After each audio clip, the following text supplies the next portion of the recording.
So good evening എല്ലാവർക്കും ഒരിക്കൽ കൂടി നമസ്കാരം. കഴിഞ്ഞ 5 സെഷനുകളായിട്ട് നമ്മൾ സത്യം പറഞ്ഞ വിപ്ലവകരമായ ഒരു പഠനമാണ് നടത്തുന്നത്. കാരണം അത്രമാത്രം പ്രാധാന്യമുള്ളതാണ് ഈ കാലത്ത്. No your baby. ഇന്നത്തെ തലമുറ പലപ്പോഴും കുഞ്ഞുങ്ങളെ അറിയാതെ, കുഞ്ഞുങ്ങളെ ആഗ്രഹിക്കാതെ എന്നൊക്കെ നമുക്ക് വേണമെങ്കിൽ ഭംഗിക്കൊക്കെ പറയാം. സ്വന്തത്തിൻ്റെ ഇഷ്ടം എന്നുള്ളതിനപ്പുറത്ത് പ്രകൃതിയുടെ നിയമം എന്നൊക്കെ ചിന്തിക്കേണ്ട തലത്തിൽ നിന്നൊക്കെ ഒത്തിരി മാറ്റങ്ങൾ സംഭവിച്ചു. സ്വാതന്ത്ര്യത്തിൻ്റെ ഒരു തലം അതിൻ്റെ അകത്തുണ്ട്. അങ്ങനെ പല രീതികളാണ്. അപ്പോൾ അവിടെയാണ് ഈ ഒരു വിഷയം വളരെ പ്രായോഗികമായി നിലനിൽക്കുന്നത്. തീർച്ചയായിട്ടും ഒരു സയൻറ്റിഫിക് അപ്രോച്ച് തന്നെയാണ്. എങ്ങനെയാണ് തുടക്കം മുതൽ ഒരു കുഞ്ഞ് ഒരു തിരിച്ചറിവുള്ള വ്യക്തിയായി മാറുന്നത് വരെയുള്ള ഒരു ഘട്ടങ്ങളിൽ സ്വീകരിക്കേണ്ട നയങ്ങൾ, ഒരു വലിയ നയ വ്യതിയാനം ഇവിടെ സംഭവിച്ചു എന്ന് വേണം ചിന്തിക്കാൻ. അപ്പോൾ വീണ്ടും ഇതിനെക്കുറിച്ച് പറഞ്ഞ് മനസ്സിലാക്കി കൊടുക്കേണ്ട ഉത്തരവാദിത്വം നമുക്ക് എല്ലാവർക്കുമുണ്ട്. അതിൽ വിജയരാമൻ സാർ വളരെ മനോഹരമായ ആ കർത്തവ്യം നിർവഹിക്കുകയാണ്. കൂടെ നമുക്കും ചേരാം. എല്ലാവരെയും ക്ഷണിക്കുന്നു. അതോടൊപ്പം വിജയരാമൻ സാറിനെ. Vijayaraman sir, you are welcome. Thank you Sabu sir. നമ്മള് 6ഓളം സെഷനിൽ എത്തി നിൽക്കുകയാണ്.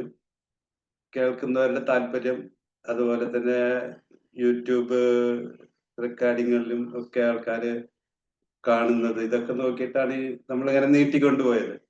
അപ്പൊ ഇതിന്റെ താല്പര്യമുണ്ട് ആൾക്കാർക്ക്. അതുപോലെ വേണ്ട ഒരു കാര്യമാണല്ലോ നമുക്ക് മനുഷ്യന്റെ പരിപൂർണമായിട്ടുള്ള വികസനം, അല്ലെ? മനുഷ്യന്റെ ഏറ്റവും പ്രധാനപ്പെട്ടതാണ് ഈ അവസ്ഥ, ഈ കാലഘട്ടം, ഈ ചൈൽഡ് കെയർ, അതുപോലെ പാരന്റിങ് വളരെ പ്രധാനപ്പെട്ടതായതുകൊണ്ട് നമ്മൾ അതിലെ ശാസ്ത്രീയ വശങ്ങളെ കുറിച്ച് തികച്ചും ചർച്ച ചെയ്തിട്ടാണ് മുന്നോട്ട് പോയത്. കഴിഞ്ഞ ക്ലാസ്സിൽ നമ്മൾ നോക്കിയത് സാമൂഹ്യ വികസനം, കോഗ്നിറ്റീവ് ഡെവലപ്മെന്റ് ഒക്കെയാണ്. അതൊക്കെയാണ് നമ്മൾ നോക്കിയത്. അപ്പൊ നമ്മള് കണ്ടെത്തിയിട്ടുണ്ടായിരുന്നു, നമ്മൾ കുഞ്ഞിനെ വാത്സല്യത്തോടു കൂടിയും അതുപോലെ തന്നെ വൈകാരിക സുരക്ഷ നൽകിയും വളർത്തിയിട്ടില്ലെങ്കിൽ വളർന്നു വരുന്ന മനുഷ്യന് നമ്മൾ 2 ട്രേറ്റുകളെ കുറിച്ച് പറഞ്ഞു. പിന്നെ എന്തൊക്കെയാണത്? മാസ്റ്ററി ഓറിയന്റഡ് പേഴ്സണാലിറ്റി ട്രേറ്റ്, അതുപോലെ തന്നെ വേറൊരു കാര്യം എന്ന് പറഞ്ഞാൽ ലേൺഡ് ഹെൽപ്ലെസ്നെസിന്റെ. ഇതൊക്കെ പോസിറ്റീവ് സൈക്കോളജി എന്ന് പറഞ്ഞൊരു കാര്യത്തിൽ വന്നിട്ടുള്ള കാര്യങ്ങളാണ്. അതിൽ നിന്നാണ് അത് റെഫർ ചെയ്തിട്ടുള്ളത്. ആർക്കെങ്കിലും പോസിറ്റീവ് സൈക്കോളജിയെ കുറിച്ച് വല്ല ഐഡിയാസ് ഉണ്ടോ? ഉണ്ടല്ലേ? ഇതാണ് അത് റെഫർ ചെയ്തിരിക്കുന്നത്. പിന്നെ നമ്മൾ റെഫർ ചെയ്തിട്ടുള്ളത് ക്ലിയർ ആണല്ലോ, അല്ലെ? തീർച്ചയായും പോസിറ്റീവ് സൈക്കോളജി ഏറ്റവും പുതിയ, അല്ലേ? പുതിയ ഒരു കാര്യമാണ്. അതായത് പോസിറ്റീവ് സൈക്കോളജിയിൽ പറയുന്നത് പ്രധാനപ്പെട്ട കാര്യം എന്ന് പറഞ്ഞിട്ടുണ്ടെങ്കിൽ എന്താ വെച്ചാല്, നമ്മൾ സാധാരണ മനുഷ്യന് മാനസിക രോഗങ്ങൾ ഏതൊക്കെയാണെന്നും അതിന്റെ ചികിത്സയും അങ്ങനെയുള്ള ഒരു മാനസിക ആരോഗ്യം ഉണ്ടാക്കുന്ന പ്രക്രിയ, അതാണ് ഈ പോസിറ്റീവ് സൈക്കോളജി ഉണ്ടാവുന്നതിന്റെ മുൻപേ ഉണ്ടായിരുന്ന ഒരു കാര്യം. അതിന് വിരുദ്ധമായിട്ട് ഇപ്പൊ ഈ രോഗങ്ങളല്ലാതെ തന്നെ പ്രിവെന്റീവ് ആയിട്ടുള്ള കാര്യങ്ങൾ ചെയ്തുകൊണ്ട് മാനസിക ആരോഗ്യം ഉറപ്പുവരുത്തുക, അതാണ് ലക്ഷ്യമാകുന്നത് പോസിറ്റീവ് സൈക്കോളജി, അല്ലെ? ശരിയല്ലേ ഞാൻ പറയുന്നത്? തീർച്ചയായും. അതെ. അപ്പൊ അങ്ങനെ വെൽബീയിങ് എന്നൊക്കെ പറയുന്നത്, മനുഷ്യന്റെ വെൽബീയിങ്, വെൽബീയിങ് എന്ന് പറയുമ്പോൾ നമ്മളുടെ നന്മ, അതല്ലേ? അതിന് സഹായകരമായിട്ടുള്ള എന്തൊക്കെയാണെന്നൊക്കെയാണ് പോസിറ്റീവ് സൈക്കോളജി ചിന്തിക്കുന്നത്. അപ്പൊ അങ്ങനെയാണ് ഈ ലേണ്ട 2 ട്രേറ്റുകൾ ഉണ്ടെന്നും, ഒരു ട്രേറ്റില് മനുഷ്യനാകെ അധപ്പതനം, ആകെ ദുരിതത്തിലോട്ട് പോകുമെന്നും, മറ്റേ പേഴ്സണാലിറ്റി ട്രേറ്റില് മനുഷ്യന് നന്നാവുമെന്നും, എല്ലാം നല്ലതേ വരുള്ളൂ എന്നൊക്കെയാണ് പോസിറ്റീവ് സൈക്കോളജി പറഞ്ഞത്. അത് ആ 2 ട്രേറ്റ്സുള്ള ആ 2 ട്രേറ്റ്സിൽ ഏറ്റവും നല്ല സ്ട്രേറ്റ് ആയിട്ടുള്ള മാസ്റ്ററി ഓറിയന്റഡ് പേഴ്സണാലിറ്റി ട്രേറ്റ് നമുക്ക് കിട്ടണമെങ്കിൽ ആ മനുഷ്യനെ ആദ്യത്തെ 2 കൊല്ലം അമ്മ കുഞ്ഞായ കാലത്ത് തേടുന്ന, എല്ലാ മനുഷ്യരും തേടുന്ന വൈകാരിക സുരക്ഷയും വാത്സല്യവും മതിയാവോളം തന്നിട്ട്, അതുപോലെ ഓരോ ഡെവലപ്മെന്റ് ഘട്ടങ്ങളായിട്ടാണ് അത് നമ്മൾ വളരെ വ്യക്തമായി മനസ്സിലാക്കി കഴിഞ്ഞു. വികസനം ഘട്ടം ഘട്ടമായിട്ടാണ് മനുഷ്യൻ. ഓരോ ഘട്ടത്തിലും ആ കുഞ്ഞു കുഞ്ഞു വളർച്ചയില് പ്രോത്സാഹനം കൊടുത്തുകൊണ്ട് വേണം പാരന്റിങ് എന്നാണ്. അതാണ് പ്രധാനപ്പെട്ട വിഷയം എന്നുള്ളതാണ് നമ്മൾ രത്ന ചുരുക്കമായിട്ട് നമ്മൾ ഇതുവരെയുള്ള 5 സെഷനുകളുടെയും രത്ന ചുരുക്കം ഇതാണ്. ഇതാണ് നമ്മൾ ഈ സെക്ഷൻ വഴി നമ്മുടെ ഈ നോ യുവർ ബേബി എന്നതിൽ ഉൾക്കൊള്ളേണ്ട കാര്യം വളരെ വ്യക്തമാണത്. അതായത് ഘട്ടം ഘട്ടമായിട്ടാണ് കുഞ്ഞ് വികസിക്കുന്നതെന്നും കുഞ്ഞിന്റെ വളർച്ച ഘട്ടം ഘട്ടമായിട്ടാണെന്നും, അപ്പോ ഓരോ ഘട്ടത്തിലും കുഞ്ഞിന്റെ കൊച്ചു കൊച്ചു വളർച്ച, വികസനം, അത് നമ്മൾ പ്രോത്സാഹിപ്പിക്കണം. അതിനോടൊപ്പം നമ്മൾ നിൽക്കണം. അല്ലാതെ നമ്മള് കുഞ്ഞിനെ ഏതെങ്കിലും തരത്തിൽ കുഞ്ഞിന് ദുരിതം ഉണ്ടാക്കാതെ, ഡിസ്ട്രെസ് ഉണ്ടാക്കാതെ, കുഞ്ഞ് കരയുന്നത് ഡിസ്ട്രെസ് കൊണ്ടാണെന്നും ആ ഡിസ്ട്രെസ് ഇല്ലാതാക്കുന്നതിലാണ് നമ്മൾ ഇല്ലാതാക്കുക വഴിയാണ് നമ്മൾ വൈകാരിക സുരക്ഷ കൊടുക്കുന്നതെന്നും, അതുപോലെ കുഞ്ഞ് എപ്പോഴും ആഗ്രഹിക്കുന്ന വാത്സല്യമാണെന്നും ആ വാത്സല്യം കൊടുക്കുക വഴിയാണ് ആ കുഞ്ഞിനെ ഈ മാസ്റ്ററി ഓറിയന്റഡ് പേഴ്സണാലിറ്റി സ്റ്റേറ്റിലേക്ക് എത്തിക്കുന്നത്. അതായത് ഒരു പ്രശ്നം ഉണ്ടായാൽ അത് എക്സ്പ്ലോർ ചെയ്ത് സോൾവ് ചെയ്യാനുള്ള കഴിയുന്ന ഒരു മനുഷ്യനാക്കി തീർക്കുന്നത് എന്നൊക്കെ നമ്മൾ പറഞ്ഞു. ഇനി നമ്മൾ പോകുന്നത് നേരിട്ട് ഞാൻ ഇതിലേക്ക് പോവുകയാണ്, ഷെയറിങ്ങിലേക്ക് പോവുകയാണ്. ഇനി നമ്മൾ പറയുന്നത് ഏറ്റവും പ്രധാനപ്പെട്ട ഒരു കാര്യമാണ്, അതായത് ഭാഷാ വികസനം. ഭാഷാ വികസനം കുഞ്ഞിന്റെ വളർച്ചയുടെ കാര്യത്തിൽ ഏറ്റവും പ്രധാനപ്പെട്ട, വളരെ വളരെ പ്രധാനപ്പെട്ട ഒരു കാര്യം. ഞാൻ അതിലേക്ക് നേരിട്ട് പോവുകയാണ്. ഓക്കെ, കാണുന്നുണ്ടോ? എന്റെ സ്ലൈഡ് കാണുന്നുണ്ടോ? കാണാം. Okay okay okay okay okay ഭാഷാ വികസനം എങ്ങനെയൊക്കെയാണെന്നുള്ളത് നമുക്കറിയാം. ഒരു കുഞ്ഞ് പിറന്നു വീണ കുഞ്ഞിന് അതിൻ്റെതായ ആശയവിനിമയം ആ സമയത്ത് അത് കാണിക്കുന്നുണ്ട്. അതെന്താണ്? നമ്മളെല്ലാം ഒരുപാട് പറഞ്ഞു കഴിഞ്ഞ വിഷയമാണ്. അതായത് എൻ്റെ അസന്തോഷം കരഞ്ഞുകൊണ്ടും, സന്തോഷം, നല്ല കാര്യങ്ങൾ, അതിൻ്റെ ഡിസ്ട്രെസ്, അതിൻ്റെ ദുരിതം നമ്മൾ മാറ്റുമ്പോൾ അപ്പോ അത് സന്തോഷം പ്രകടിപ്പിക്കും, പുഞ്ചിരിക്കും. സന്തോഷം, അസന്തോഷം, അത് നമ്മള് വൈകാരിക വികസനത്തിലൊക്കെ നമ്മൾ വളരെ വ്യക്തമായിട്ട് അത് വ്യക്തമാക്കി. അപ്പൊ അതിന്റെ ആ സമയത്ത് തന്നെ അങ്ങനെയൊക്കെ ഉണ്ട്. ജനിച്ച ഉടനെ തന്നെ കുഞ്ഞ് വളരെ ഊർജ്ജസ്വലതയുള്ള ഒരു കാര്യമാണ് കുഞ്ഞിന്റെ കാര്യങ്ങൾ. അപ്പൊ അതാണ് മനസ്സിലാക്കേണ്ടത്. അപ്പൊ ഈ ആശയവിനിമയത്തിലുള്ള ആന്തരിക കഴിവ് കുഞ്ഞിനുണ്ട്. നമ്മൾ നേരത്തെ മനസ്സിലാക്കി കഴിഞ്ഞു, കുറെ ജനറ്റിക് ആയിട്ടല്ലേ കുഞ്ഞിന് കഴിവുകളുണ്ട്, അതിന്റെ ആന്തരിക നന്മയുണ്ട്. നമ്മൾ വളർത്തുന്നതിന്റെ രീതിയല്ല, അത് അതിൻ്റെതായിട്ടുള്ള രീതിയിലും സ്വയം വളരുന്നുണ്ട്. അപ്പൊ അതിന് ഒരുപാട് ആന്തരിക കഴിവുണ്ട്. പക്ഷേ അത് മാത്രം പോരാ ലാംഗ്വേജ് ഡെവലപ്മെന്റ്. ഇതാണ് മനസ്സിലാക്കേണ്ടത്. ചുറ്റുപാടിൽ നിന്നുള്ള ഇൻപുട്ടുകളും അത്യാവശ്യമാണ്. ഈ ചുറ്റുപാടുള്ള ഇൻപുട്ടുകൾ കൊണ്ട് ഉദ്ദേശിക്കുന്നത് എന്താണ്? നമ്മുടെ ഇൻപുട്ട്, നമ്മൾ ചുറ്റുമുള്ള മനുഷ്യരുടെ ഇൻപുട്ട്, അല്ലെ? അതുപോലെ തന്നെ ചുറ്റുമുള്ള വസ്തുക്കളെല്ലാം ഉണ്ട്, ഇല്ല അതൊക്കെ തന്നെയാണ്. പക്ഷെ അതിനുള്ള ഒരു സാഹചര്യം ഉണ്ടാക്കുന്നത് നമ്മളാണ്. കൂടുതൽ വിശദീകരണത്തിന്റെ ആവശ്യമില്ല, നമ്മൾ വളരെ വ്യക്തമായിട്ട് പറഞ്ഞു കഴിഞ്ഞ വിഷയങ്ങളാണ് അതൊക്കെ. ആദ്യമായി കരച്ചിലൂടെ തന്റെ അസുഖകരമായ ആശയവിനിമയം നടത്തുന്നത് 2 മാസം എത്തുമ്പോഴാണ് ഈ അസന്തോഷം, സന്തോഷം അത് പ്രകടിപ്പിക്കുക എന്നുള്ള അവസ്ഥയിൽ നിന്ന് കുഞ്ഞിന് വ്യത്യാസം വരുന്നത്. ആദ്യത്തെ സംസാര ശബ്ദം കുഞ്ഞിൻ്റെത്, അതിന് കുയിങ് എന്നാണ് പറയാം, കുയിങ്. അതുപോലെ തന്നെ ഗർഗ്ലിംഗ് പറയും. ഗർഗ്ലിംഗ് എന്ന് പറഞ്ഞാൽ അറിയാലോ, ഗർഗിൾ ചെയ്യാതെ നമ്മള് ഡോക്ടർമാർ പറഞ്ഞിട്ട് നമുക്ക് അറിയുന്ന കാര്യം. ആ ഒരു ശബ്ദം കുഞ്ഞ് പ്രകടിപ്പിക്കും. അതുപോലെ കൂയിങ് എന്നുള്ള ശബ്ദം ഉണ്ടാക്കുന്നതാണ്. അതാണ് ആദ്യത്തെ കുഞ്ഞിന്റെ സംസാര ശബ്ദമായിട്ട് വരുന്നത്. അതിന്റെ സമയം 2 മാസമുള്ളൂ. ഇപ്പോ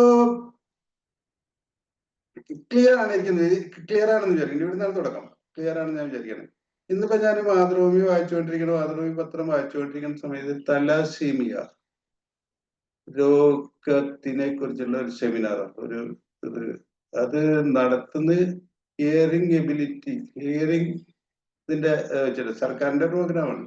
അതിനെ കുറിച്ചൊരു ഇതുണ്ടായിരുന്നു, ഒരു വാർത്ത ഉണ്ടായിരുന്നു. തലസേമിയ എന്ന് പറഞ്ഞ രോഗം. തലസേമിയ എന്ന് പറഞ്ഞ രോഗം എന്ന് പറഞ്ഞെങ്കിൽ കുഞ്ഞിന് തുടക്കം മുതലുണ്ടാകും. ജനറ്റിക് തകരാറ് കൊണ്ട് ഹീമോഗ്ലോബിൻ കണ്ടന്റ് കുറയും, അങ്ങനെയൊക്കെ ആയിട്ടുള്ള ഒരു അസുഖമാണ് അത് തലസേമിയ എന്നുള്ളത്. അപ്പൊ അത് തലസേമിയ വന്നു കഴിഞ്ഞിട്ടുണ്ടെങ്കിൽ നമുക്ക് അതിന്റെ നല്ല പാരന്റിങ്, അതുപോലെ രക്തത്തിലെ ഹീമോഗ്ലോബിന്റെ കുറവ് അങ്ങനെയൊക്കെയാണ് അതിന്. അപ്പോ അത് ഉണ്ടായി കഴിഞ്ഞാല് അതുപോലത്തെ പല കാര്യങ്ങളും അതിലൊക്കെ നമ്മൾ വിശദമായിട്ട് കിടക്കാം. ഭാഷ വികസനത്തിന് ബുദ്ധിമുട്ടുണ്ടാകുന്ന കാര്യം ഞാൻ പറഞ്ഞു വരുന്നത് വെച്ചിട്ടുണ്ടെങ്കിൽ, അത് ഇപ്പൊ ഇന്നത്തെ പത്രത്തിൽ കണ്ടതുകൊണ്ടാണ്. ഈ തലസേമിയ ഉള്ള കുട്ടികൾക്ക്, ജനിച്ചു വീഴുന്നതായിട്ട് ഉള്ള കുട്ടികൾക്ക് അപ്പോ എന്ത് സംഭവിക്കും? ചെവി കേൾക്കാൻ തുടങ്ങും. ചെവി കേൾക്കാത്ത കുട്ടികൾക്ക് സംസാരിക്കാൻ ബുദ്ധിമുട്ട്. അതാണ് പ്രശ്നം. അപ്പോ അങ്ങനെയാണ് തലസേമിയ ബാധിക്കുന്നത്. പിന്നെ ഇത് വേറെ ഡൗൺ സിൻഡ്രോം, അങ്ങനത്തെ പല കാര്യങ്ങളൊക്കെ ജനറ്റിക് ആയിട്ടുള്ള കാര്യങ്ങളുണ്ട്. അതൊക്കെ ഉണ്ട്. എങ്കിൽ തന്നെ ചുറ്റുപാടുന്നുള്ള ഇൻപുട്ടും വളരെ പ്രധാനമാണ്. ഇതും കൂടി ഉണ്ടെങ്കിലാണ് കുഞ്ഞിന്റെ ഭാഷാ വികസനം ശരിയായി മുന്നോട്ട് പോകും. അപ്പോ ചുറ്റുപാടുള്ള ഇൻപുട്ട് പറഞ്ഞാൽ നമ്മൾ സംസാരിക്കും, നമ്മുടേതായിട്ടുള്ള ഇടപെടല്, നമ്മൾ എങ്ങനെ ഇടപെടുന്നു കുഞ്ഞിനോട്, അതിനനുസരിച്ച്. പിന്നെ വേറൊരു ഇതിന്റെ ഭാഷാ വികസനത്തിന് കാലതാമസം ഉണ്ടാക്കുന്ന വിഷയം എന്ന് പറഞ്ഞിട്ടുണ്ടെങ്കിൽ, അച്ഛൻ വേറൊരു ഭാഷ സംസാരിക്കുക, അമ്മ മറ്റൊരു ഭാഷ സംസാരിക്കുക. അങ്ങനെ വരുമ്പോഴും കാലതാമസം ഭാഷാ വികസനത്തിനുണ്ടാവും. ഇത് ക്ലിയർ ആണെന്ന് വിചാരിക്കുന്നു. ഈ കൂയിങ് എന്നുള്ള സംവിധാനം നമ്മള് കുഞ്ഞുങ്ങൾ വളർന്നു വരുന്ന കണ്ടവരെല്ലാം ഇതും മനസ്സിലാക്കി കാണുമെന്നാണ് ഞാൻ വിചാരിക്കുന്നത്. കൂയിങ് അത് കുഞ്ഞുങ്ങൾ ഓർത്തു കഴിഞ്ഞാൽ നമുക്ക് അറിയാൻ പറ്റും. കുഞ്ഞുങ്ങളുടെ വളർച്ച കണ്ടിട്ടുള്ള ആൾക്കാർക്ക് അത് അറിയാൻ പറ്റും. പിന്നെ ഇതിന്റെ അടുത്ത ഘട്ടമാണ് ബാബ്ലിങ്. 4 മാസം ആകുമ്പോഴാണ് ഉണ്ടാവുന്നത്. ഓക്കെ, 2 മാസത്തില് കൂയിങ് അല്ല ഗർഗ്ലിങ്. അതേ സമയത്ത് തന്നെ 2 മാസത്തിൽ വേറൊരു കാര്യം കൂടി നടക്കുന്നുണ്ട്. അറിയുന്ന മുഖം, കുറച്ചൊരു പരിചയം, അങ്ങനെയുള്ള മുഖം, അതുപോലെ ശബ്ദം, അറിയുന്ന ശബ്ദത്തിനോടൊക്കെ ചിരിക്കുക എന്നുള്ള കാര്യം കൂടി നടക്കാറുണ്ട്. ഓക്കെ, പിന്നെ 2 മാസം കഴിഞ്ഞാൽ എന്താണ് സംഭവിക്കുക എന്നുള്ളതാണ്. 2 മാസം കഴിഞ്ഞിട്ട് ചെറിയ വ്യത്യാസങ്ങൾ വരാം. അതായത് ചില ബാബ്ലിങ്ങിന്റെ തുടക്കം, ബാബ്ലിങ് 4 മാസം ആകുമ്പോഴാണ് ശരിക്കും അവിടെ തുടക്കത്തില് വേണമെങ്കിൽ തുടക്കത്തിൻ്റെതായുള്ള ലക്ഷണങ്ങൾ നമുക്ക് കാണാൻ പറ്റും.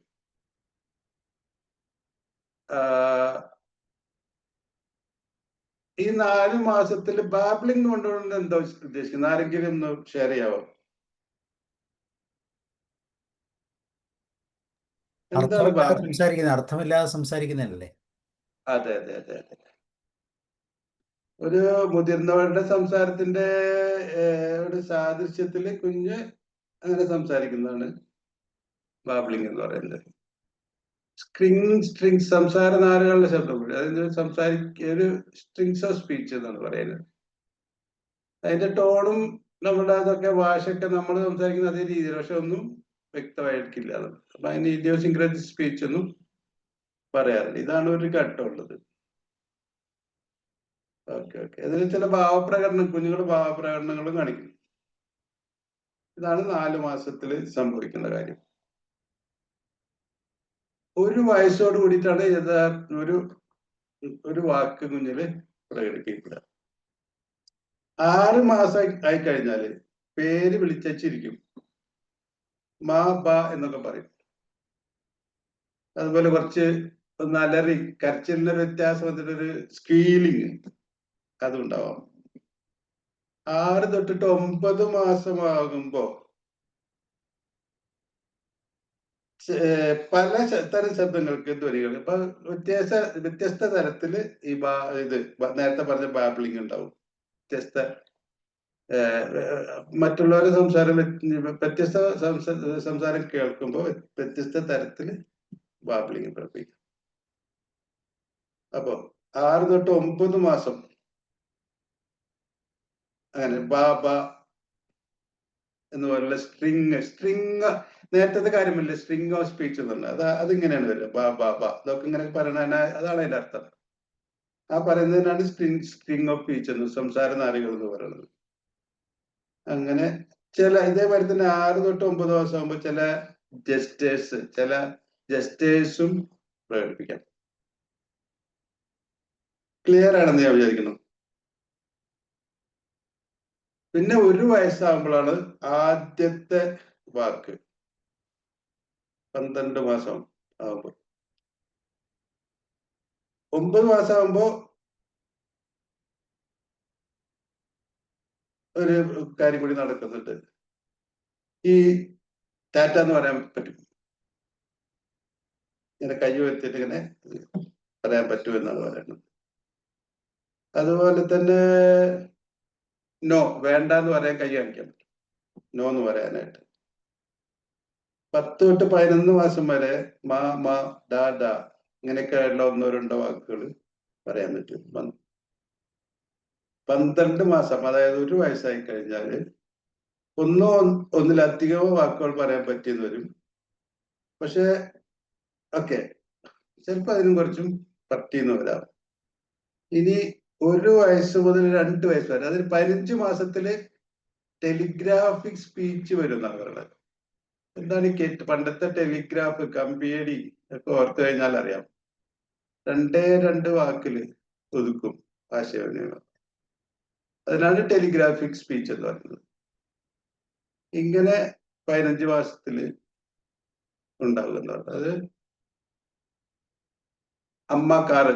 അമ്മക്കാറ് കുറെ മാങ്ങം, മോർ മാംഗോ, ഇങ്ങനെയൊക്കെ രീതിയിൽ 2 വാക്ക്, 1 വാക്കും കൂടെ വേറൊരു വാക്കും കൂടി പറഞ്ഞിരിക്കും. അതാണ് ഉള്ള കാര്യം. പിന്നെ ക്ലിയർ ആണ് ഇതൊക്കെ? ഇതിൽ എന്തെങ്കിലും ഇത് പറയുന്നവരിലൂടെ എന്തെങ്കിലും അഭിപ്രായ വ്യത്യാസങ്ങൾ എന്തെങ്കിലും ഉണ്ടോ? 1.5 മാസം ആകുമ്പോ 18 മാസം ആകുമ്പോ 1.5 കൊല്ലം ആകുമ്പോ 18 മാസം ആകുമ്പോ 1, 2, 3, 4 വാക്കുകൾ പറയാം. പക്ഷെ അതിനേക്കാളധികം കുട്ടിക്ക് അറിവായിരിക്കും, പറയുന്നില്ലെന്ന് മാത്രമേ ഉള്ളൂ. അങ്ങനെയുള്ള പിന്നെ ചെറിയ കാര്യങ്ങളൊക്കെ നമ്മൾ പറഞ്ഞാൽ അത് കേൾക്കാനും മനസ്സിലാക്കാനുള്ള കഴിവ് വരും. 2 വയസ്സാകുമ്പോ ഒരു 19 വാക്കുകൾ ഉപയോഗിക്കാൻ കഴിയും എന്നൊക്കെയാണ് പറയുന്നത്. അതായത് വാക്കുകളൊന്ന് ചേർത്ത് പറയാൻ പറ്റും. 1-2 വാക്കുകൾ ചേർത്ത്, അമ്മ കാറ്, അമ്മയുടെ കാറാകുമ്പോ അമ്മ കാറ്, അങ്ങനെയൊക്കെ പറഞ്ഞിട്ട് അങ്ങനെ 2 വാക്ക് ചേർത്തൊരു ഫ്രേസ് ആക്കി പറയാനും പറ്റും എന്നാണ് പറയുന്നത്. 2 വയസ്സില് ഒരു ഭാഷാ വികസനത്തിന്റെ ക്ലാരിറ്റി ഉണ്ടാക്കണം എന്ന് പറയണം, അല്ലെ? 2 വയസ്സാകുമ്പോഴേക്ക് കുഞ്ഞിനുണ്ടാകും എന്നാണ് നമ്മൾ പറഞ്ഞു വന്നത്. 9 മുതൽ 12 വയസ്സ് വരെ കൊച്ചുകൾ ഈ non verbal, pre verbal registration ആണ്. നോൺ വെർബൽ അല്ല കേട്ടോ, പ്രീ വെർബൽ.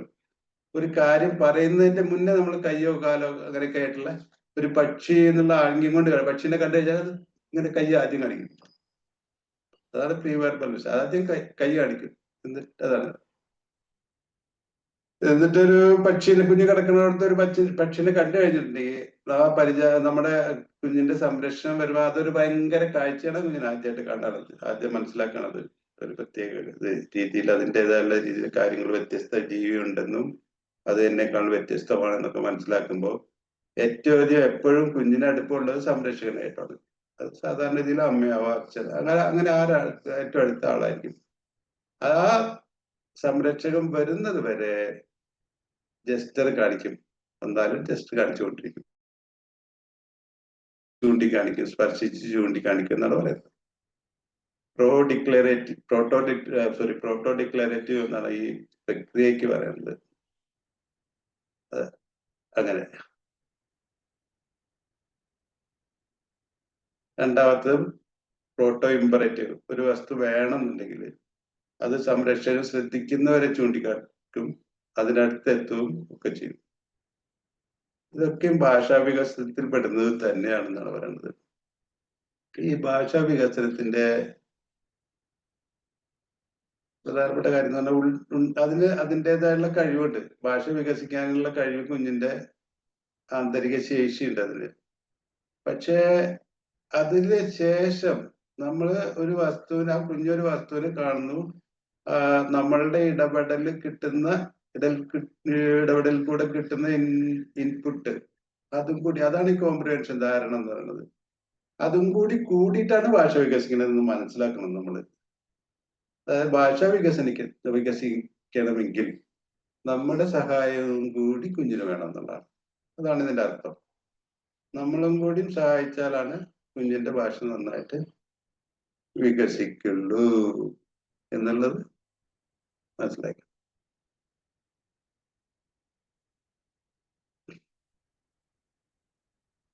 കുഞ്ഞ് സംസാരിച്ചു തുടങ്ങുമ്പോൾ അർത്ഥം കൂടുതൽ നീട്ടി പറയും. അവരത് ഉറപ്പുവരുത്തും. നമ്മുടെ ശ്രദ്ധ വെച്ചത് നമ്മുടെ വാലിഡേഷന് വേണ്ടിയിട്ടാണ് പറയുന്നത്. അത് നമ്മൾ തയ്യാറാകണം. നേരത്തെ ഇഡിയോസിങ്ക്രാറ്റിക് സ്പീച്ച് ഒക്കെ ഉണ്ടായല്ലോ, അതിനൊക്കെ പറ്റിയൊക്കെ ഞാൻ പറഞ്ഞു. അതായത്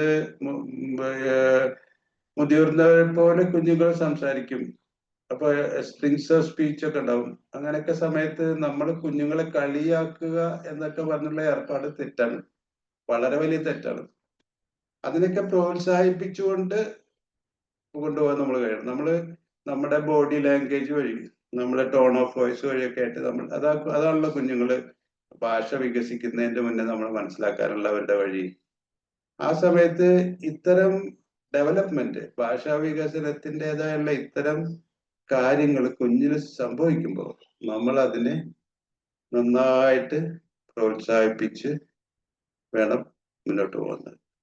ഓക്കെ, അപ്പോ അതാണ് ഇത്. നമ്മളിൽ നിന്ന് ഉറപ്പ്, വാലിഡേഷൻ ആഗ്രഹിക്കുന്നുണ്ട്. അതുകൊണ്ടാണ് ഈ വാച്യാർത്ഥങ്ങൾക്ക് കൂടുതൽ നീട്ടുന്നതും അതൊക്കെ ചെയ്യുന്നത്. നീട്ടി പറയും. ഇതൊക്കെ കുഞ്ഞുങ്ങൾ ശ്രദ്ധിച്ചിരുന്നവർക്ക്, ഞാൻ എന്റെ വാചകത്തിന്റെ ഈ കൃത്രിമത്വം മറന്നിട്ട് കുഞ്ഞുങ്ങളെ ശ്രദ്ധിക്കുന്നവർക്ക് മനസ്സിലാവും ഇത് എന്താണ് സംഭവിക്കണതെന്ന്. നീട്ടിയാണ് പറയാ. ഓക്കെ, ഇതിനനുസരിച്ച് ഭാഷ വികസനത്തിനനുസരിച്ച് ചേഷ്ടകളും വികസിച്ചിട്ട് അതിനനുസരിച്ചാണ് പെരുമാറ്റം കൂടി വരുന്നത്. അതാണ് അവസാനം പറഞ്ഞ വാചകത്തിന്റെ അർത്ഥം. പെരുമാറ്റങ്ങളും വികസിക്കുന്ന അങ്ങനെയൊക്കെ തന്നെയാണ്. ഇതൊക്കെ കുഞ്ഞ് വളരുകയാണ്, അപ്പൊ അത് മനസ്സിലാക്കണം. ഓക്കെ, ഞാനൊരു കാര്യം ചോദിക്കട്ടെ. ഇപ്പോ എന്തൊക്കെയാണ് ചെയ്യുക നമ്മള് ഈ കുഞ്ഞിന്റെ ഈ ഭാഷാ വികസനത്തിൻ്റെതായിട്ടുള്ള സമയങ്ങളിൽ നമ്മൾ എന്തൊക്കെയാണ് ചെയ്യേണ്ടത് എന്നാണ്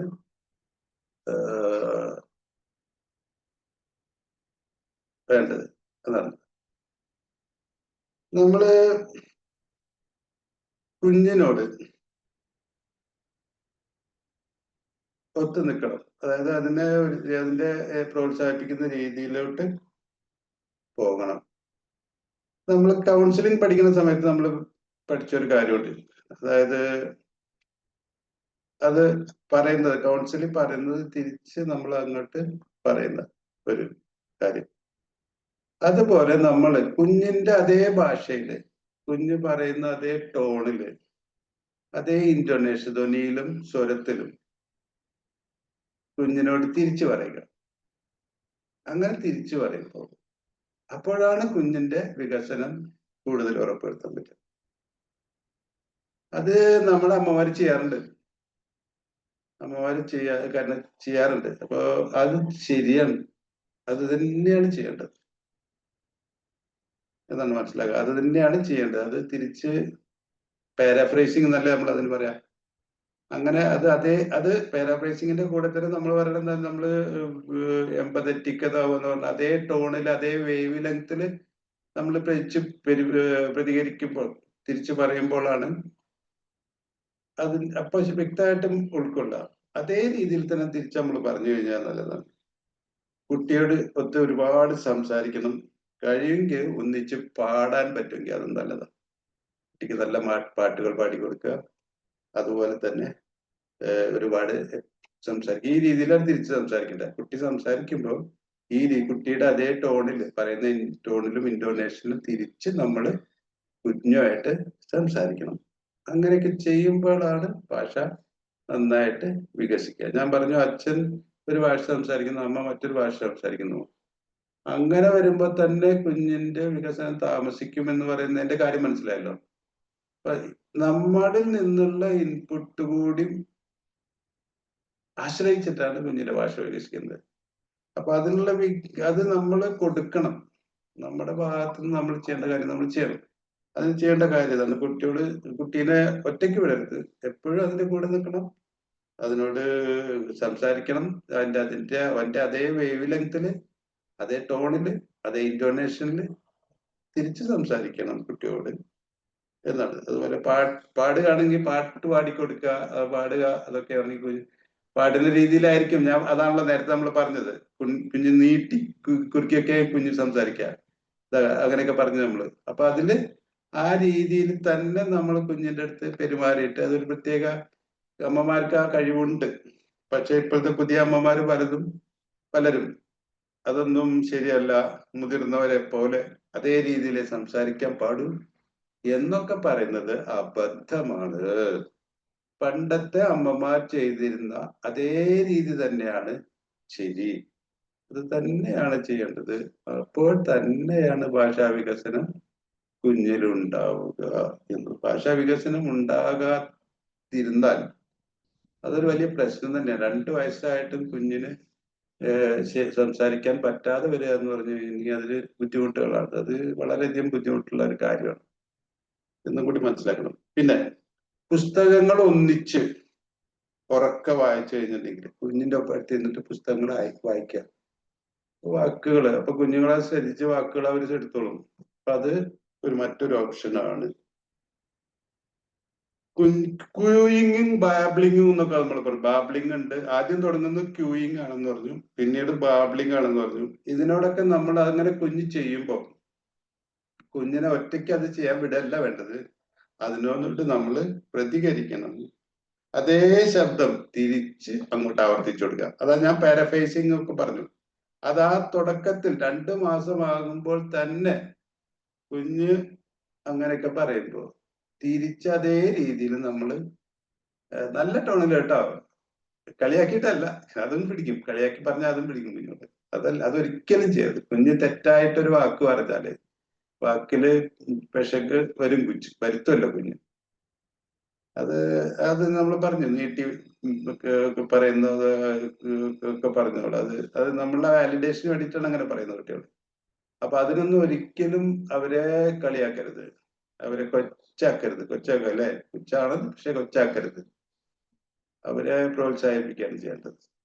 അത് അങ്ങനെയൊക്കെ ചെയ്തു കഴിഞ്ഞാല് അത് നിസ്സാര തെറ്റാണെന്ന് വിചാരിച്ചു കഴിഞ്ഞാൽ അല്ല, അതൊരു വലിയ തെറ്റാ, വളരെ വലിയ തെറ്റാ. വലിയ തെറ്റല്ല, വളരെ വലിയ തെറ്റാ.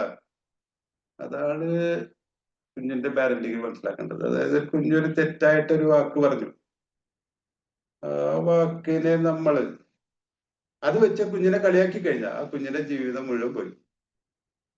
അതാണ് മനസ്സിലാക്കേണ്ടത്. അത് നമുക്ക് തന്നെ നമ്മുടെ കാര്യങ്ങൾ, നമ്മളെ കൊച്ചു ചെറുപ്പകാലത്തെ കുറിച്ച് ആലോചിച്ചു കഴിഞ്ഞാൽ നമുക്ക് മനസ്സിലാവും അത് നമ്മളെ ബാധിച്ചിട്ടുണ്ടെന്ന്. അത്തരത്തിലുള്ള പാരന്റിങ് നമ്മളെ ബാധിച്ചിട്ടുണ്ടെന്ന് നമ്മൾ തന്നെ നമ്മുടെ കുട്ടിക്കാലത്ത് ഓർത്താൽ മനസ്സിലാവും. ആ കളിയാക്കൽ നമ്മൾ ഇപ്പോഴും ഓർക്കുന്നുണ്ടാവും. അപ്പൊ അതൊരിക്കലും ചെയ്യരുത്. പാരാഫ്രൈസിങ് ചെയ്തിട്ട് ക്യൂയിങ് തൊട്ടിട്ട് പാരാഫ്രൈസിങ് തുടങ്ങണം.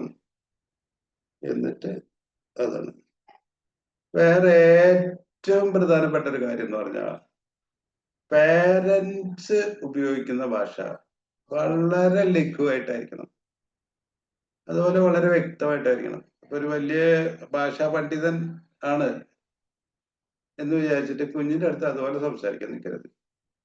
നല്ല ഭാഷ, നല്ല കവിത എഴുതുന്ന ആളാണ്, നല്ല ലേഖനം എഴുതുന്ന ആള്, നല്ല ഭാഷാ പണ്ഡിതനാണ്, അപ്പൊ എന്റെ കുഞ്ഞിന് ചെറുപ്പം മുതലേ നല്ല പാണ്ഡിത്യത്തോടുള്ള ഭാഷ, അതുപോലെ നല്ല കട്ടി ഭാഷ അങ്ങനെയൊക്കെ ആയിട്ട് അങ്ങനെ പോയിട്ട് വേണം എന്നൊക്കെ രീതിയിൽ, ആ രീതിയിലൊന്നും കുഞ്ഞിന്റെ അടുത്ത് സംസാരിക്കാൻ നിൽക്കരുത്. കുഞ്ഞിന്റെ അടുത്ത് വളരെ ലഘുവായിട്ട് സംസാരിക്കാനുള്ള ശേഷി ഉണ്ടാക്കണം.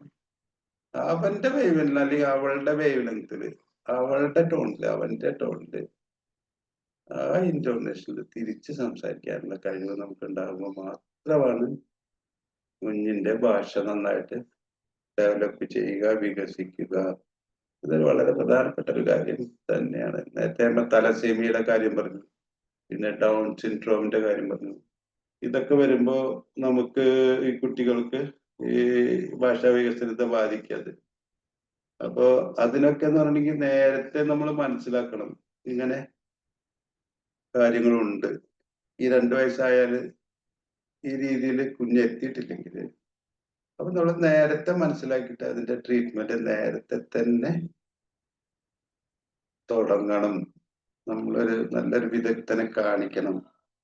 അതിനുള്ള കഴിവ് നമുക്കുണ്ടാവും. അതിനോടൊപ്പം നമ്മൾ ഇത്രയും കാര്യങ്ങൾ, ഇപ്പോ ഈ വക കാര്യങ്ങൾ, തലാസേമിയ വരുന്നത് ഞാൻ വ്യക്തമാക്കി കഴിഞ്ഞു. തലാസേമിയയില് സംഭവിക്കുന്നത് കേൾവി, പലപ്പോഴും കുഞ്ഞിന് സംസാരിക്കാൻ പറ്റാതെ വരുന്നത് കുഞ്ഞിന് കേൾക്കാൻ കഴിയാതിട്ടായിരിക്കാം, കേൾവിശേഷി ഇല്ലാതുകൊണ്ടായിരിക്കാം. അത് അങ്ങനെയുള്ള കുട്ടികൾക്ക് സംസാരിക്കാനും പറ്റില്ല. അതെ. പിന്നെ ഡൗൺ സിൻഡ്രോമിന്റെ കാര്യം പറഞ്ഞു. അങ്ങനെയൊക്കെ ആയിട്ടുള്ള പ്രശ്നങ്ങൾ അത് അനലൈസ് ചെയ്യാൻ അവർക്കേ കഴിയുള്ളൂ, വിദഗ്ധർക്കാണ് കഴിയുള്ളൂ. അപ്പൊ അതിന് നമ്മൾ ചെയ്യേണ്ടതെന്നുണ്ടെങ്കിൽ നമ്മൾ ഇതിന് ഇത് നിരീക്ഷിച്ചുകൊണ്ടിരിക്കുക. ഇപ്പൊ ഇത്രയും പറഞ്ഞ ഈ സ്റ്റേജുകളിലെല്ലാം ഇങ്ങനെ സംഭവിക്കുന്നില്ലേ? 2 മാസമായ ക്യൂയിങ് സ്റ്റാർട്ട് ചെയ്യല്ലേ, ഗാർഗിളിങ് സ്റ്റാർട്ട് ചെയ്തിട്ടില്ലേ? അതിന്റെ ശേഷം പിന്നെന്താണ്, ബാബ്ലിംഗ് ഇല്ലേ, ടെലിഗ്രാഫിക് സ്പീച്ച് ഇല്ലേ? ഇതൊക്കെ നോക്കിയിട്ട് നമ്മൾ മനസ്സിലാക്കി 2 വയസ്സാകുമ്പോഴേക്ക് ഒരുവിധമൊക്കെ 19 വേർഡ്സും അങ്ങനെയൊക്കെ ആയിട്ട് കുഞ്ഞ് സംസാരിക്കുന്നുണ്ടെങ്കിൽ, ചിലർക്ക് കുറച്ച് നേരത്തെ ഉണ്ടാവുമായിരിക്കാം, പക്ഷെ 2 വയസ്സിൽ എന്തായാലും ഒരുവിധം ഭാഷാ വികസനം കംപ്ലീറ്റ് ആവും എന്നുള്ളതാണ്. ഇതിനെക്കുറിച്ച് ഒരു ഡിസ്കഷൻ എന്തെങ്കിലുമൊക്കെ പറയാമോ? എന്തെങ്കിലും ഫീഡ്ബാക്ക് തരാമോ എനിക്ക്?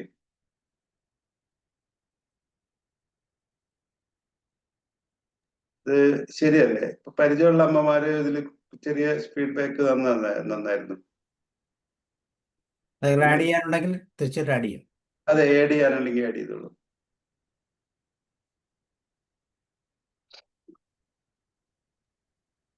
സാർ, ഞാനൊരു കാര്യം പറഞ്ഞോട്ടെ. പറഞ്ഞോളൂ സാർ. നമ്മൾ ഈ കുട്ടികൾക്ക് ഭാഷ ശക്തമായി പുറത്തേക്ക് വരാൻ അവനെ പ്രോത്സാഹിപ്പിക്കേണ്ടിയിരിക്കുന്നു. എനിക്കറിയാം, എൻ്റെ വീട്ടിലുണ്ടായിരുന്ന മുത്തശ്ശി കുഞ്ഞിന് രാവിലെ എന്തെങ്കിലുമൊക്കെ കൊടുക്കുന്ന സമയത്ത് കുട്ടി അമ്മയെ ശ്രദ്ധിക്കുന്നതോടൊപ്പം തന്നെ പ്രകൃതിയും ശ്രദ്ധിക്കുന്നുണ്ട്.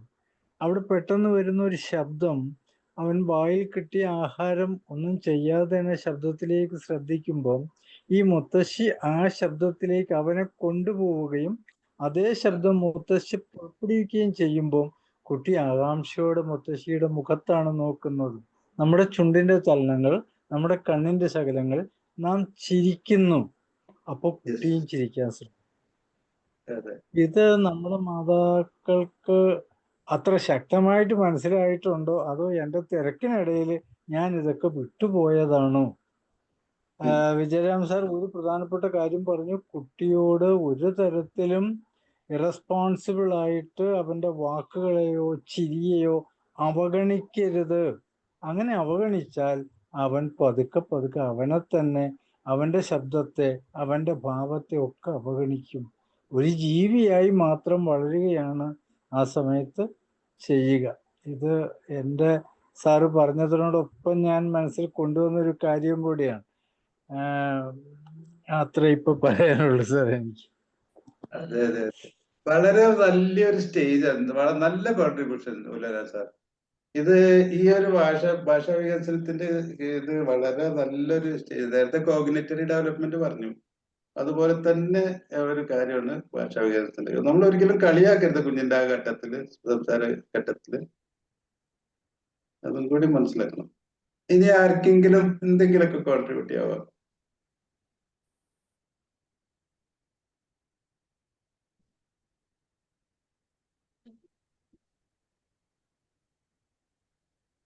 സാറേ, ആ ഞാൻ പറയാം സാറേ, പറഞ്ഞോളൂ, പറയൂ സാർ.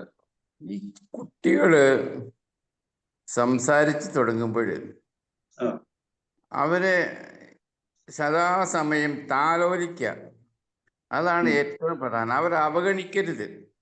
എന്ത് പറഞ്ഞാലും അവരെ നമ്മൾ സന്തോഷത്തോടു കൂടി പ്രോത്സാഹിപ്പിച്ചു കൊണ്ടേയിരിക്കുക.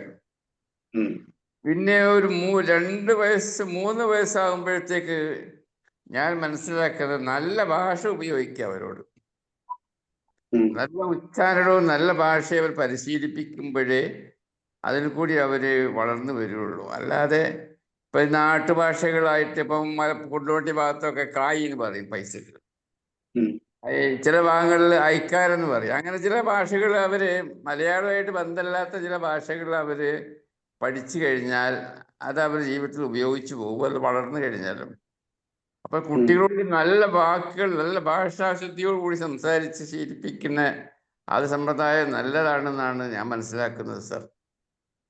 സാറും ഓക്കെ. ഇതിനെ പറ്റി പറയുന്നത് എനിക്ക് അറിഞ്ഞാൽ താല്പര്യം ഉണ്ടായിരുന്നു. ഉം. പക്ഷെ അതില് സാർ, അതില് ചെറിയൊരു അപകടം ഇല്ലെന്നൊരു ചോദ്യം എനിക്കുണ്ട്. അതായത് നമ്മളിപ്പോ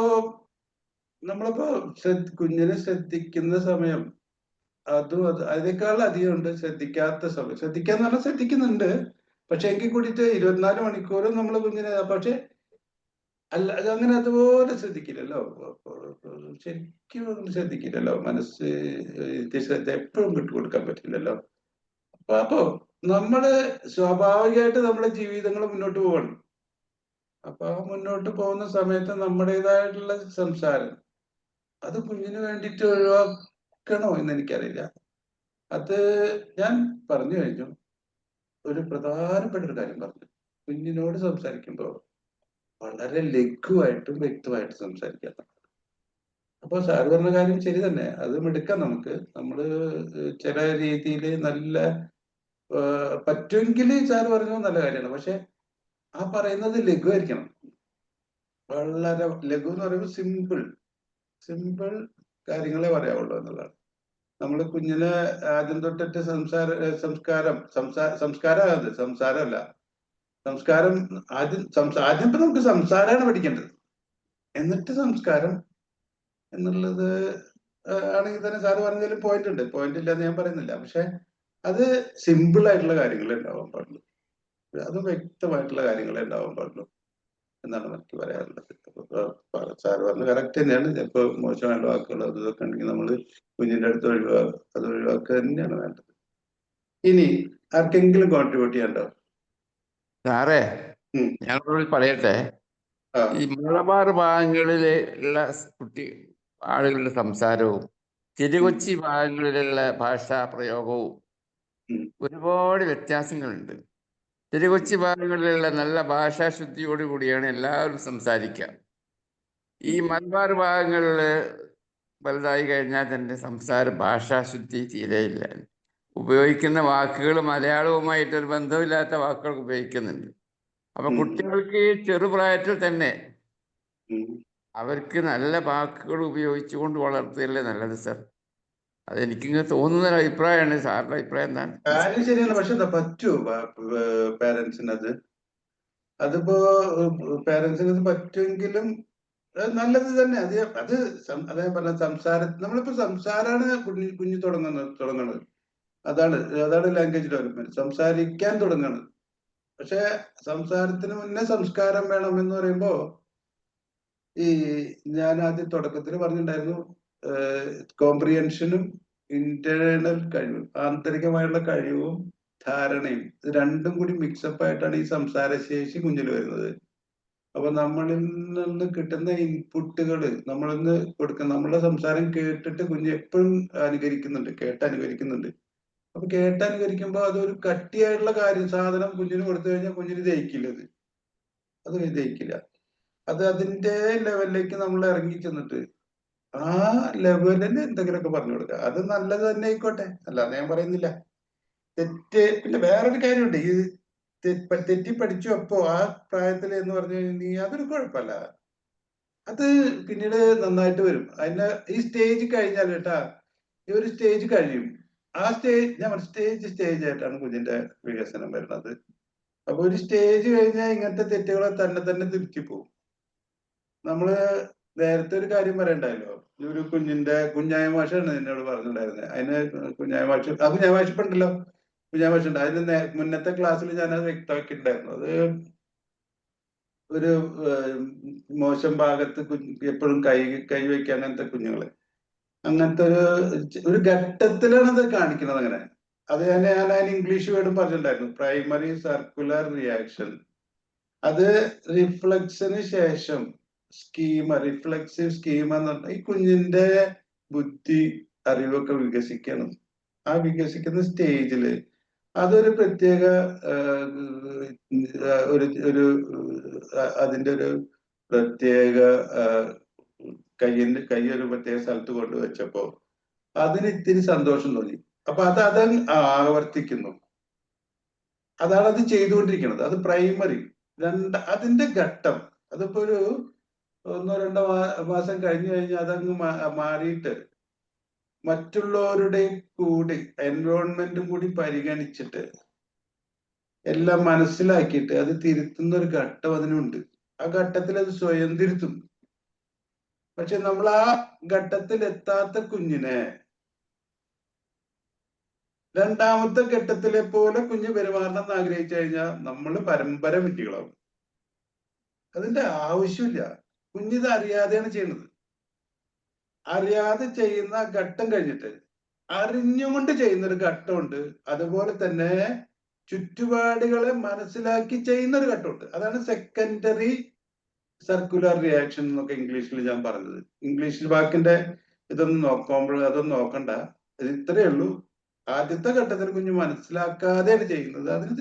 അതിന് പ്രത്യേക ഇതില് റിഫ്ലക്സിന്റെ, അത് ഞാൻ റിഫ്ലക്സിന്റെ കാര്യത്തിൽ അനുകരണമായിരിക്കും അല്ലെ സാറേ? അനുകരണം അല്ല സാറേ. ഒരു പ്ലഷർ സീക്കിങ്ങിലെ ഒരു പ്രത്യേക ഘട്ടത്തിലൊരു ചലനം, കൈയിന്റെ ഏതെങ്കിലും ശരീരത്തിന്റെ ഭാഗത്തിന്റെ ചലനം അതിന് ഇഷ്ടപ്പെടുന്നു, അത് ആവർത്തിക്കണം അറിയാതെ. അതായത് കൈവിരൽ വെച്ച് കൊടുത്തു കഴിഞ്ഞാൽ, നമ്മുടെ കൈവിരലോ അല്ലെങ്കിൽ ലിപ്പിളോ എന്തെങ്കിലും കൊടുത്തു കഴിഞ്ഞാൽ കുഞ്ഞ് കുടിക്കും, അത് മുലക്കണ്ണും കുടിക്കും. അതുപോലെ അതൊരു റിഫ്ലക്സ് ആണ്. ആ റിഫ്ലക്സ് 2 മാസം കഴിഞ്ഞാൽ പോകും. 2 മാസം കഴിഞ്ഞാൽ പോകുന്നത് എങ്ങനെയാന്നുള്ള ചോദ്യമാണ്. അതിന് ആന്തരിക പ്രക്രിയ നടക്കുന്നുണ്ട്. റിഫ്ലക്സീവ് സ്കീമ, അറിവിന്റെ തലമായിട്ട് മനസ്സിന്റെ അകത്ത് ഒരു കാര്യം ഡെവലപ്പ് ചെയ്യും. അതിനാണ് റിഫ്ലക്സീവ് സ്കീമ. അത് കഴിഞ്ഞിട്ട് സംഭവിക്കുന്നത് എന്താ വെച്ചിട്ടുണ്ടെങ്കിൽ, ഈ വിരല് കാണിച്ചു കഴിഞ്ഞാൽ കുടിക്കുന്നത് ആ കുഞ്ഞ് തന്നെ, കുഞ്ഞിന്റെ വിരല് അബദ്ധത്തില് വായിലിട്ടപ്പോ അത് കുടിക്കാൻ തുടങ്ങിയത്.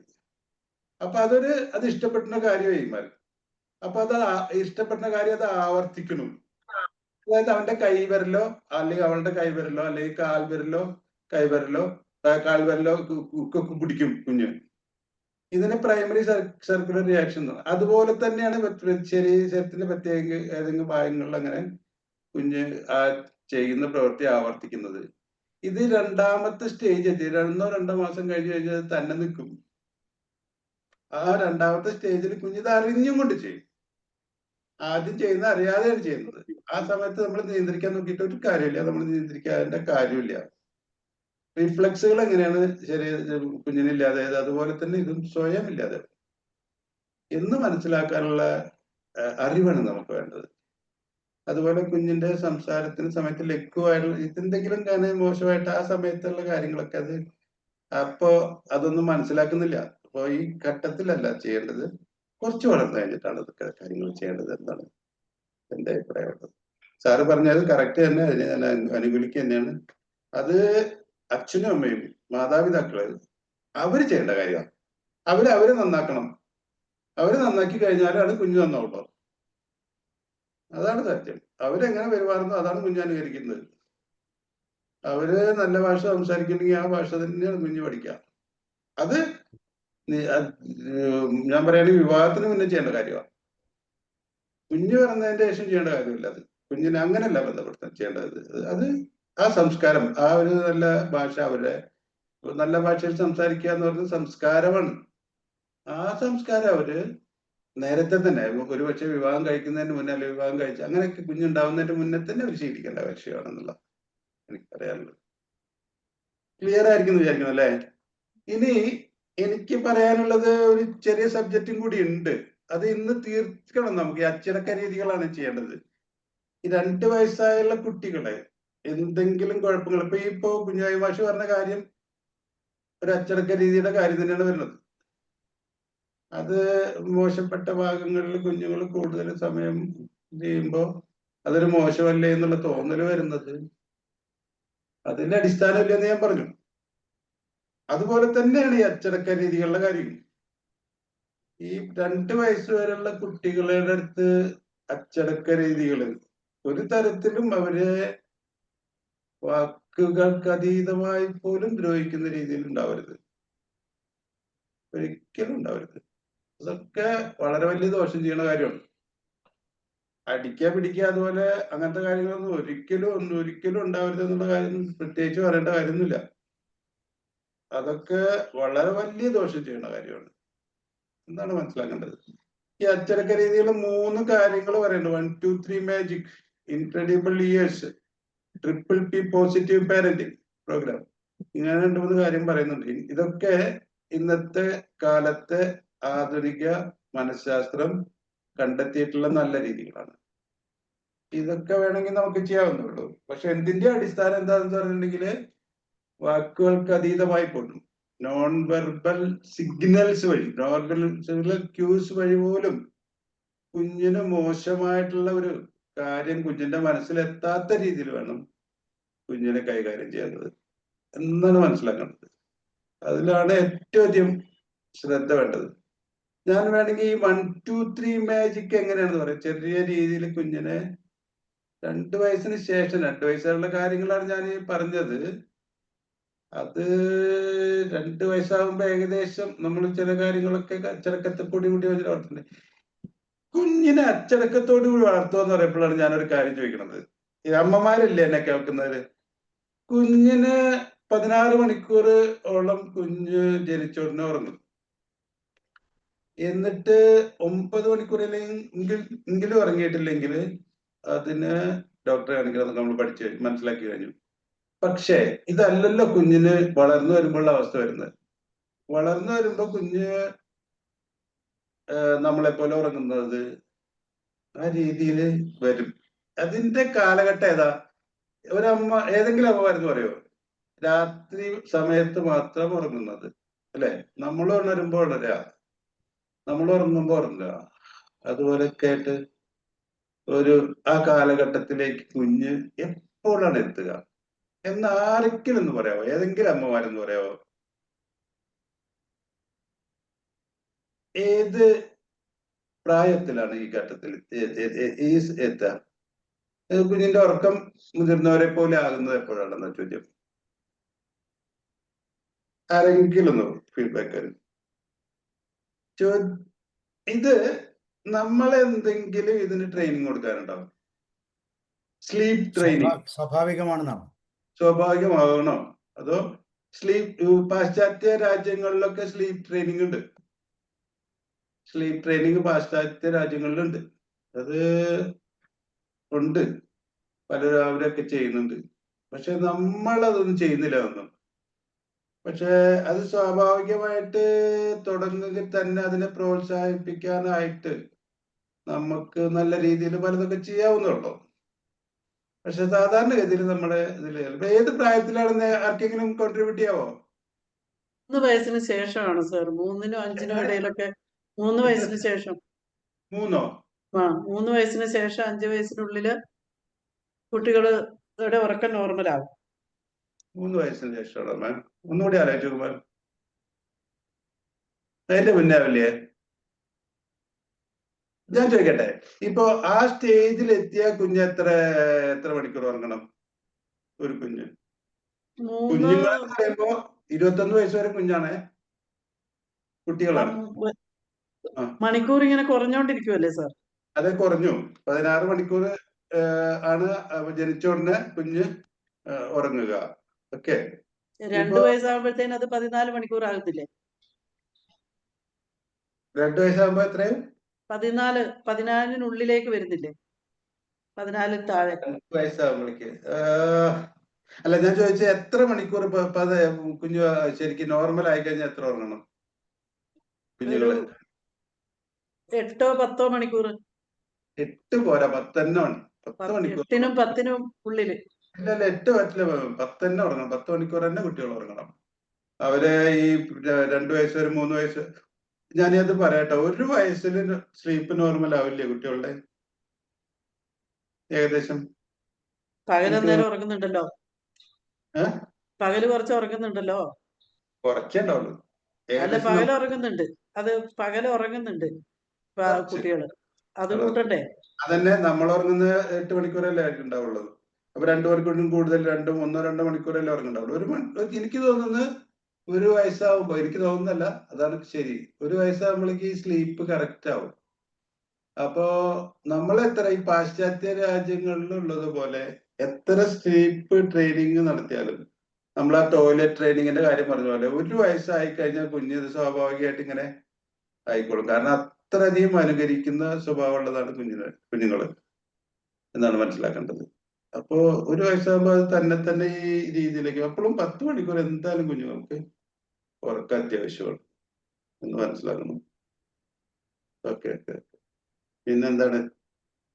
ക്ലിയർ അല്ലേ ഞാൻ കുട്ടികളുടെ പറയാം? ഉറക്ക് സാറേ, കുട്ടികളുടെ ഉറക്ക് സ്വാഭാവികമായിട്ട് മാറി മാറി വരില്ലേ? ഇപ്പൊ എന്റെ വീട്ടിലെ അനുഭവം ഉണ്ട് സാർ. ഇപ്പൊ 3.5 വയസ്സായ ഒരു കുട്ടിയുണ്ട്. അത് 8-9 മണിക്ക് മുമ്പായിട്ട് കിടക്കും. രാവിലെ 7 മണിക്ക് എഴുന്നേൽക്കും. 9 മണിക്ക് അപ്പൊ എത്രയായി? 9 3 12 7 10 മണിക്കൂർ കറക്റ്റ് ആണ്. പകല കുട്ടി ഉറങ്ങുന്നില്ല എപ്പോഴും. വേണ്ട, അതാ വേണ്ട. 10 മണിക്കൂർ ഉറങ്ങണം കുട്ടികള്. അവരെ 10 മണിക്കൂർ ഉറങ്ങാൻ അനുവദിക്കണം. അത് അവരുടെ ആവശ്യമാണ്, അവരുടെ ആരോഗ്യത്തിന് ആവശ്യമാണ്. അത് നമ്മൾ മനസ്സിലാക്കണം. 8 മണിക്കൂർ നമ്മളെ പോലെ 8 മണിക്കൂർ, അതുപോലെ 6 മണിക്കൂർ. പിന്നെ വേറൊരു കാര്യം ചോദിക്കട്ടെ, ഇപ്പൊ ഞാൻ ഇപ്പൊ 2 വയസ്സിന്റെ കാര്യം പറഞ്ഞിട്ടും എത്ര കുട്ടികളെ എപ്പോ തൊട്ട് പഠിപ്പിക്കാൻ തുടങ്ങി? എന്തെങ്കിലുമൊക്കെ എപ്പോ തൊട്ട് പഠിപ്പിക്കാൻ തുടങ്ങാം? ഇപ്പൊ സ്ലീപ്പ് ട്രെയിനിങ് ഇല്ലെങ്കിലും ഇതൊക്കെ തന്നെ കാര്യങ്ങൾ നടക്കും എന്നുള്ളത് ആണ് നമ്മൾ കണ്ടെത്തിയത് അല്ലേ? ഒരുവിധം. പക്ഷെ അതിനൊക്കെ ഒരു പ്രോത്സാഹനം കൊടുക്കണം നല്ലതാണ് കേട്ടോ. അത് അല്ല, പ്രോത്സാഹനം അല്ല, അതിനൊക്കെ ഒരു ഉറങ്ങേണ്ട സമയത്ത് നമ്മള് ഇപ്പൊ ഒരു ഉദാഹരണത്തില് ഉറങ്ങാനുള്ള ഒരു പ്രത്യേക വസ്ത്രം ഇടിപ്പിക്കുക ഉറങ്ങേണ്ട സമയമാകുമ്പോ, അങ്ങനെയൊക്കെ ആയിട്ട് ആ രീതിയിലൊക്കെ ആയിട്ട് നമ്മൾ അങ്ങനെയൊക്കെ വരുമ്പോ കറക്റ്റ് ആയിട്ട് വരും. പിന്നെ ഈ നമ്മള് ഭക്ഷണം കൊടുക്കുന്നത് ഈ പദാർത്ഥം അല്ലെ ഭക്ഷണം കൊടുക്കണം, ചോറ് കൊടുക്കണത് ഏത് പ്രായത്തിലാ, ഏത് മാസത്തിലാ കൊടുക്കേണ്ടത്? അരച്ചു കൊടുക്കും അല്ലെ? ഏത് മാസമാണ് അരച്ചു കൊടുക്കുന്നതിന് പകരം കുറുക്ക് കൊടുത്താൽ മതി. കേട്ടില്ല. അരച്ച് ചോറ് കൊടുക്കുന്നതിന് പകരം അല്ലേ നമ്മൾ കുറുക്ക് കൊടുക്കുന്നത്. അത് ഏത് മാസത്തിലെ കൊടുക്കുന്ന? 6 മാസം ആയാല് കുറേശ്ശെ കുറുക്ക് കൊടുക്കും. അതെ 4 മാസം തൊട്ട് 6 മാസം വരെയുള്ള സമയം അല്ലേ? അല്ല, 6 മാസം ആയാലേ കൊടുക്കാൻ പാടുള്ളൂ എന്നായിരുന്നു ഇപ്പം. അതുവരെ അമ്മിഞ്ഞ കുടിക്കണം എന്നാണ്. അതുവരെ ഖരപദാർത്ഥങ്ങൾ ഒന്നും കൊടുക്കരുത്. കറക്റ്റ്. 6 മാസം ആയാലും തന്നെ കൊടുക്കാൻ പറ്റും അല്ലേ? കറക്റ്റ്. ചോറ് കൊടുക്കേണ്ട ആവശ്യം വരുന്നില്ല ഈ കുറുക്ക് കൊടുക്കുമ്പോ. കുറുക്ക് എന്ന് പറഞ്ഞാൽ നമ്മളിപ്പോ 28 വയസ്സ് വരുന്ന കുറുക്ക് കൊടുക്കും അല്ലേ? അതിങ്ങനെ പ്രാക്ടീസ് ഉണ്ട് പലതരത്തിലും. പക്ഷെ സയന്റിഫിക്കലി ഡോക്ടേഴ്സ് പറയുന്നത് 6 മാസമായിട്ട് കൊടുത്താൽ മതി എന്നാ. കൊടുക്കാൻ പാടുള്ളൂ എന്നുള്ളതാണ്. പിന്നെ ജോലിക്ക് പോകേണ്ടവരുടെ ആവശ്യങ്ങളും പ്രത്യേകതകളും ഡിഫറെന്റ് ആയിട്ടുള്ള അന്തരീക്ഷത്തിൽ മാറ്റി ചെയ്യുമല്ലോ. ഈ നമ്മുടെ 28 കഴിഞ്ഞുള്ള കുറുക്ക് കൊടുക്കുന്നതിന് ഇപ്പൊ ആധുനിക ഡോക്ടർമാര് അംഗീകരിക്കുന്നില്ലല്ലോ. ഇല്ല, പക്ഷെ ജോലിക്കൊക്കെ പോകേണ്ടതാണെങ്കിൽ ചിലപ്പം ചെയ്യേണ്ടി വരും. അല്ല, കുറുക്ക് ഫോർമുല കൊടുത്താ പോരെ? അല്ല, എന്തെങ്കിലുമൊക്കെ കൊടുക്കേണ്ടി വരുമല്ലോ. അമ്മ വീട്ടിൽ തന്നെ ഇല്ലെങ്കിൽ വ്യത്യസ്തത വരുമല്ലോ. മുലപ്പാലിന് വേറുള്ള സാധനമല്ലോ ഫോർമുല എന്ന് പറഞ്ഞ സാധനം. അത് കൊടുത്താൽ മതി. ഇപ്പൊ മുലപ്പാല് കറന്നു വെച്ചിട്ട് പോകുന്നുണ്ട്. അങ്ങനെ പല പരിപാടിയും ചെയ്യുന്നുണ്ട്. അതെ അത് ഫ്രിഡ്ജിൽ വെക്കുന്ന പരിപാടി. സാറേ, ഇപ്പോൾ നിർബന്ധമായ നിയമപ്രകാരം 6 മാസം വരെ കുഞ്ഞിന് മുലയൂട്ടൽ തന്നെ വേണമെന്നാണ്. 6 മാസം കഴിഞ്ഞ് മറ്റേ അംഗൻവാടി അതുപോലുള്ള മോഡൽ ഭക്ഷണങ്ങളൊക്കെ പറയുന്നുള്ളൂ. അപ്പൊ ഞാൻ ചോദിച്ചത് എന്തിനാന്ന് വെച്ചാൽ, പിന്നെ വേറൊരു കാര്യം ചോദിക്കട്ടെ, ഈ ഇപ്പൊ ഉണ്ടല്ലോ ഇപ്പൊ ജനിച്ച ഉടനെ കുഞ്ഞിനെ അത് പൊതിഞ്ഞു വെക്കുന്ന പരിപാടി, സ്വാഡ്ലിംഗ് എന്നൊക്കെ പറയും. അത് പുതിയ സിസ്റ്റം അല്ലേ? അത് നല്ലതാണോ ചീത്തയാണോ? അത് നല്ലതല്ലേ? നല്ലതാണ്. പണ്ടും നമ്മൾ അങ്ങനെ പൊതിഞ്ഞ് വെക്കാറുണ്ട്, പക്ഷെ ഇതുപോലെ ഇങ്ങനെ ടൈറ്റ് പൊതിയലായിരുന്നില്ല എന്നല്ലേ ഉള്ളൂ. ഇപ്പൊ ടൈറ്റ് പൊതിയലാണ്. ഈ ടൈറ്റ് ഇപ്പൊ പൊതിയല് ഉറക്കം. അത് പ്രത്യേകം പഠിച്ചവരാ ചെയ്യുന്നത്. അതെ. പക്ഷെ അപ്പൊ ശ്രദ്ധിക്കേണ്ട ഒരു കാര്യമുണ്ട്, അതിന്റെ കാലുകൾക്ക് കാലുകളും ഇടുപ്പും ചലിക്കുന്ന രീതിയിൽ വേണം അത് കൂട്ടാനായിട്ട്, അത് ചെയ്യാനായിട്ട്, പൊതിയാനായിട്ട്. ഇപ്പൊ കാലിന്റെ വിരലടക്കം പൊതിയാൻ പറ്റുന്ന പാന്റ്, അതെ അങ്ങനെയുള്ള സൗകര്യങ്ങൾ ഇപ്പൊ ഉണ്ടല്ലോ, കൈയുള്ള ബനിയൻ. അതെ. പക്ഷെ അതിന്റെ അകത്ത് ചലനശേഷി ഉണ്ടാവണം കേട്ടോ കാലുകൾക്ക്. അത് സാറേ, ആദ്യത്തെ കുറച്ച് മണിക്കൂറുകൾ നേരമാണ് അങ്ങനെ ചെയ്യുന്നത്. അത് അമ്മയുടെ ഉദരത്തിലുണ്ടായിരുന്ന ആ കംഫർട്ട്നെസ് കുട്ടിക്ക് അനുഭവപ്പെടാൻ വേണ്ടിയിട്ടായിരിക്കും. പിന്നെ മോഡേൺ സയൻസ് കൂടുതൽ അറിഞ്ഞു ചെയ്യുന്നതെന്ന് വേണ്ട കരുതാൻ. നമുക്കങ്ങനെ കണ്ടിന്യൂസ് ഉണ്ട് അത്. അതായത് കുറച്ച് കാലം ഈ സ്വാഡ്ലിംഗ് ഉണ്ട്. അതായത് കുറച്ച് മാസങ്ങൾ, 4-5 മാസമെങ്കിലും അങ്ങനെ സ്വാഡ്ലിംഗ് ചെയ്യുന്നവരുണ്ട്. അത് ചെയ്യുന്നത് നല്ലതാണെന്ന് പറയുന്നത്, ഉറക്കം കൂട്ടും എന്നാണ് പറയുന്നത്. കുഞ്ഞിന്റെ ഉറക്കം കൂട്ടും, കുഞ്ഞ് നന്നായി വളരുന്നൊക്കെയാണ് പറയുന്നത്. അത് തെറ്റായ കാര്യമല്ല എന്നുള്ളത് തന്നെയാണ് പറയുന്നത്. ഈ TV കാണുക, അപ്പൊ ഞാൻ പറഞ്ഞു വന്നതിന്റെ വിഷയത്തിലാണ് ഈ കുഞ്ഞിന് ഗർഭപദാർത്ഥം കൊടുക്കലും ഇതൊക്കെ ഈ സ്ലീപ്പിന്റെ കാര്യത്തുമായിട്ട് ബന്ധപ്പെട്ടുണ്ട്. സ്ലീപ്പുമായിട്ട് അഡ്ജസ്റ്റ്മെന്റ് അങ്ങനെയുള്ള കാര്യങ്ങളൊക്കെ ആയിട്ട് ബന്ധമുള്ള കാര്യങ്ങളാണ്. ഇതൊക്കെയും ബന്ധമുള്ളതാണ്. ഇതൊക്കെ അതുപോലെ തന്നെ ഈ നമ്മൾ എങ്ങനെ ചെയ്യുന്നു അതിനനുസരിച്ചാണ് എന്നുള്ള കാര്യങ്ങളെല്ലാം വരുന്നത്. നമ്മളുടെ സമീപനത്തിനനുസരിച്ച് ആണ് ഈ കാര്യങ്ങളൊക്കെ ഇതായിട്ട് വരുന്നത്. എന്തായാലും കുഞ്ഞ് ഡെവലപ്മെന്റിന് എന്തെങ്കിലും പ്രോബ്ലം ഉണ്ടെങ്കിൽ അത് പരിശോധിച്ച് നോക്കും. അത് നന്നായിട്ട് മോണിറ്റർ ചെയ്യണം. ഈ TV മൊബൈലൊക്കെ ഏത് പ്രായത്തിലാണ് കുഞ്ഞിനെ ഇൻട്രൊഡ്യൂസ് ചെയ്യാൻ പറ്റുക? ഒരു പ്രായത്തിലും ഇൻട്രൊഡ്യൂസ് ചെയ്യാൻ പറ്റില്ല. പക്ഷെ അത് നടക്കും. അത് കൊച്ചിന്റെ അമ്മ പ്രസവച്ച പാട് കൊച്ചിന്റെ ഫോട്ടോ എടുക്കാൻ തുടങ്ങും. TV ഓഫ് ചെയ്തിട്ട് കുഞ്ഞ് നടന്നു വരുന്ന പ്രായമായില്ലേ, 2 വയസ്സൊക്കെ ആയില്ലേ? അപ്പൊ TV എപ്പോഴും ഓഫ് ചെയ്തിട്ടാൻ പറ്റില്ലല്ലോ വീട്ടില്. ഒരു ഇച്ചിരി നേരം കണ്ടെന്നോർത്ത് ഇട്ടാലും നല്ലതാണ്, അവര് അല്ലെങ്കിൽ വിവരം അറിയും. അതെ. പിന്നെ TV പഠിക്കുകയൊക്കെ ചെയ്യാലോ, പഠിക്കുന്ന കാര്യങ്ങളൊക്കെ ഉണ്ടല്ലോ TVയില്. അതെ, കുറച്ചു നേരം കണ്ണിന് മോശമാണ്, കുറച്ചു നേരം കണ്ടത് ബ്രെയിനിന് മോശമാണ്. കുറച്ചു നേരമൊക്കെ ഒരു ലിമിറ്റഡ് ആയിട്ടൊക്കെ കണ്ടാലും കുഴപ്പമില്ല. ഫുൾ ടൈം ഞാൻ ചോദിക്കട്ടെ, ഇപ്പൊ ഒരു വയസ്സായ കൊച്ചിനെ ഈ മൊബൈൽ കൊടുത്ത് കഴിഞ്ഞിട്ട് അങ്ങനെയാണ് ഇതൊക്കെ. അതുപോലെ TVയുടെ മുന്നിൽ എത്തി കഴിഞ്ഞാൽ കുറച്ച് ചിലപ്പോൾ അത് കണ്ടെന്നിരിക്കുന്നത്. ആദ്യ തുടക്കത്തിലൊന്നും ഈ കളറ് തിരിച്ചറിയാനുള്ള ശേഷി പോലും കുഞ്ഞിനില്ല. അപ്പോ ഇതൊക്കെ ശരിയാണോ? 1.5 വയസ്സിനും അല്ലെ 1 വയസ്സൊക്കെ അത് കുട്ടീനെ മടി വെച്ചിട്ട് അമ്മ കാണുകയല്ലേ. ആ TV ആണ്, അതൊക്കെ ശരിയാണോ? ശരിയല്ല. ഒത്തിരി പ്രശ്നമല്ലേ സാറേ? അതിന്റെ റേഡിയേഷനൊക്കെ കണ്ണിനെ ഒത്തിരി ബാധിക്കുന്നല്ലേ പറയണേ? ബ്രെയിനിന് ബാധിക്കൂലേ? ഇളയ ബ്രെയിനല്ലേ. അതെ അതെ അതെ അതെ.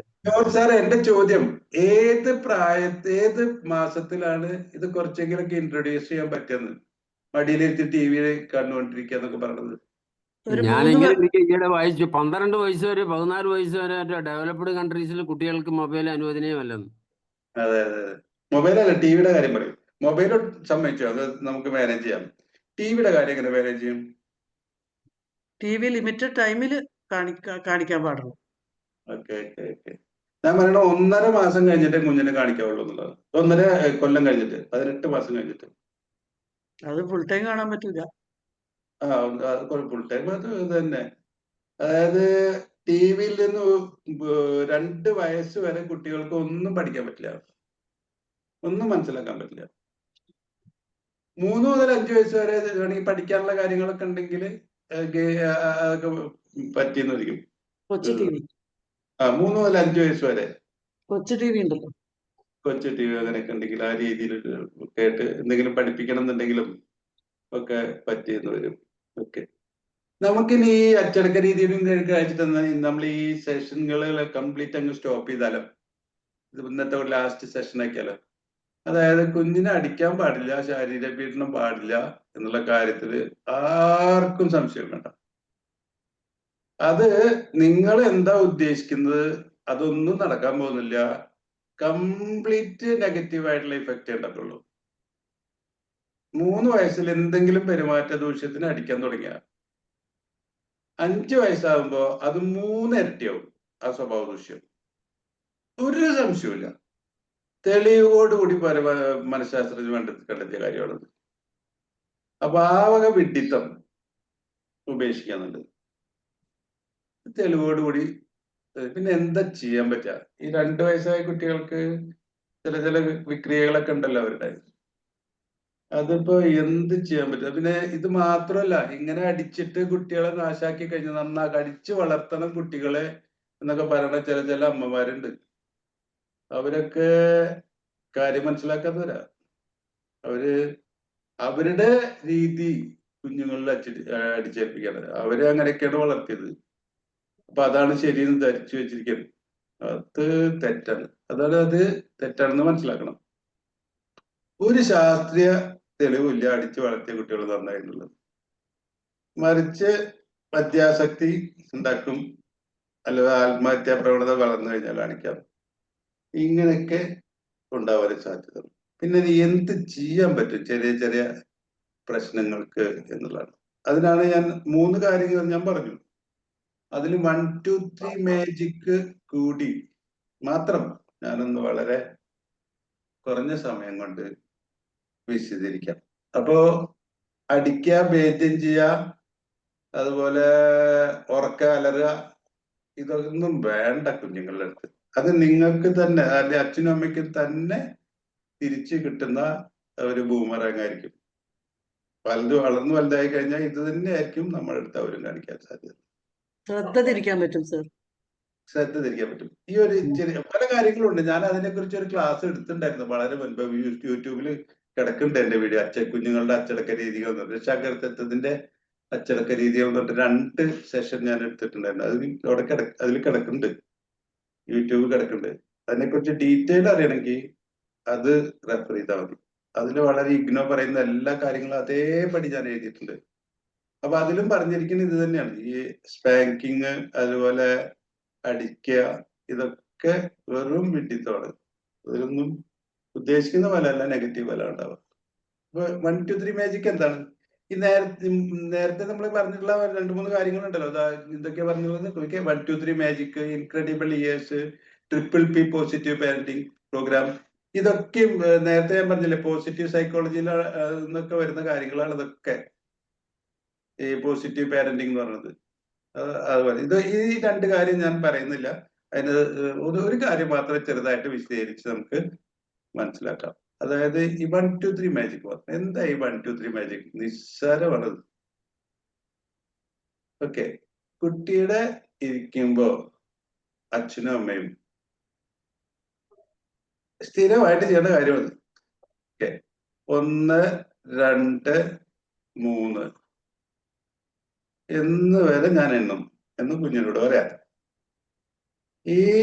നീ ഇപ്പൊ ചെയ്യുന്ന മോശമായ കാര്യം, പെരുമാറ്റം എന്താ ചെയ്യണത്? അതായത് ഭക്ഷണം കഴിക്കാൻ ചോറ് അങ്ങനെ അങ്ങോട്ട് ഇങ്ങോട്ട് വലിച്ച് എന്താക്കിയിട്ട് വൃത്തിയേടാക്കണം. അങ്ങനെയുള്ള ഒരു കുഞ്ഞിനെ അച്ഛനും അമ്മയും പറയേണ്ടത് ഇത് ഞാൻ മോളെ ഞാനിതാ 1, 2, 3 ഇത് പതുക്കെ എണ്ണും. 3ാമത് എണ്ണുമ്പോ നീ ഇത് നിർത്തിയിട്ടില്ലെങ്കിൽ നിനക്കൊരു ശിക്ഷയുണ്ട്. ആ ശിക്ഷ ഒരു ടൈം ഔട്ട് ആവാം, അല്ലെങ്കിൽ അവക്ക് ഊണ് കഴിച്ചു കഴിഞ്ഞാൽ ഒരു സീറ്റ് കൊടുക്കണ വരുന്നുണ്ട്, അത് തരില്ല. അതുപോലെ മിഠായി വാങ്ങിച്ചു കൊടുക്കുന്ന ഒരു പരിപാടിയുടെ ഇടയ്ക്ക് അത് തരില്ല. അല്ലെങ്കിൽ അതുപോലെ തന്നെ ഉറക്കുമ്പോ കഥ പറഞ്ഞു കൊടുക്കുന്ന പതിവുണ്ട്, അതുണ്ടാവില്ല. ഇതാണ് ലോസ് ഓഫ് പ്രിവിലേജ്. ഇതിലേതെങ്കിലും ഒന്നും നിനക്ക് ഉണ്ടാവില്ല. അതുപോലെ പലതും ഇതിലേക്ക് നീട്ടാം, അടിക്കല്ലാതെ പല കാര്യങ്ങളുണ്ട്. അതുപോലെ സമ്മാനങ്ങള്, അതുപോലെ പുറത്തേക്ക് കൊണ്ടുപോകലും, ഇതൊന്നും ഉണ്ടാവില്ല എന്ന് നേരത്തെ പറഞ്ഞേക്കണം. ടൈം ഔട്ട് എന്ന് പറഞ്ഞിട്ടുണ്ടെങ്കിൽ വളരെ നിസ്സാര കാര്യമാണ്. വീടിലെ ഏതെങ്കിലും ഒരു ഭാഗത്ത് ഒരു ചെയർ ഒഴിച്ചിടുക, അവിടെ കൊണ്ട് വെറുതെ ഇരുത്തുക.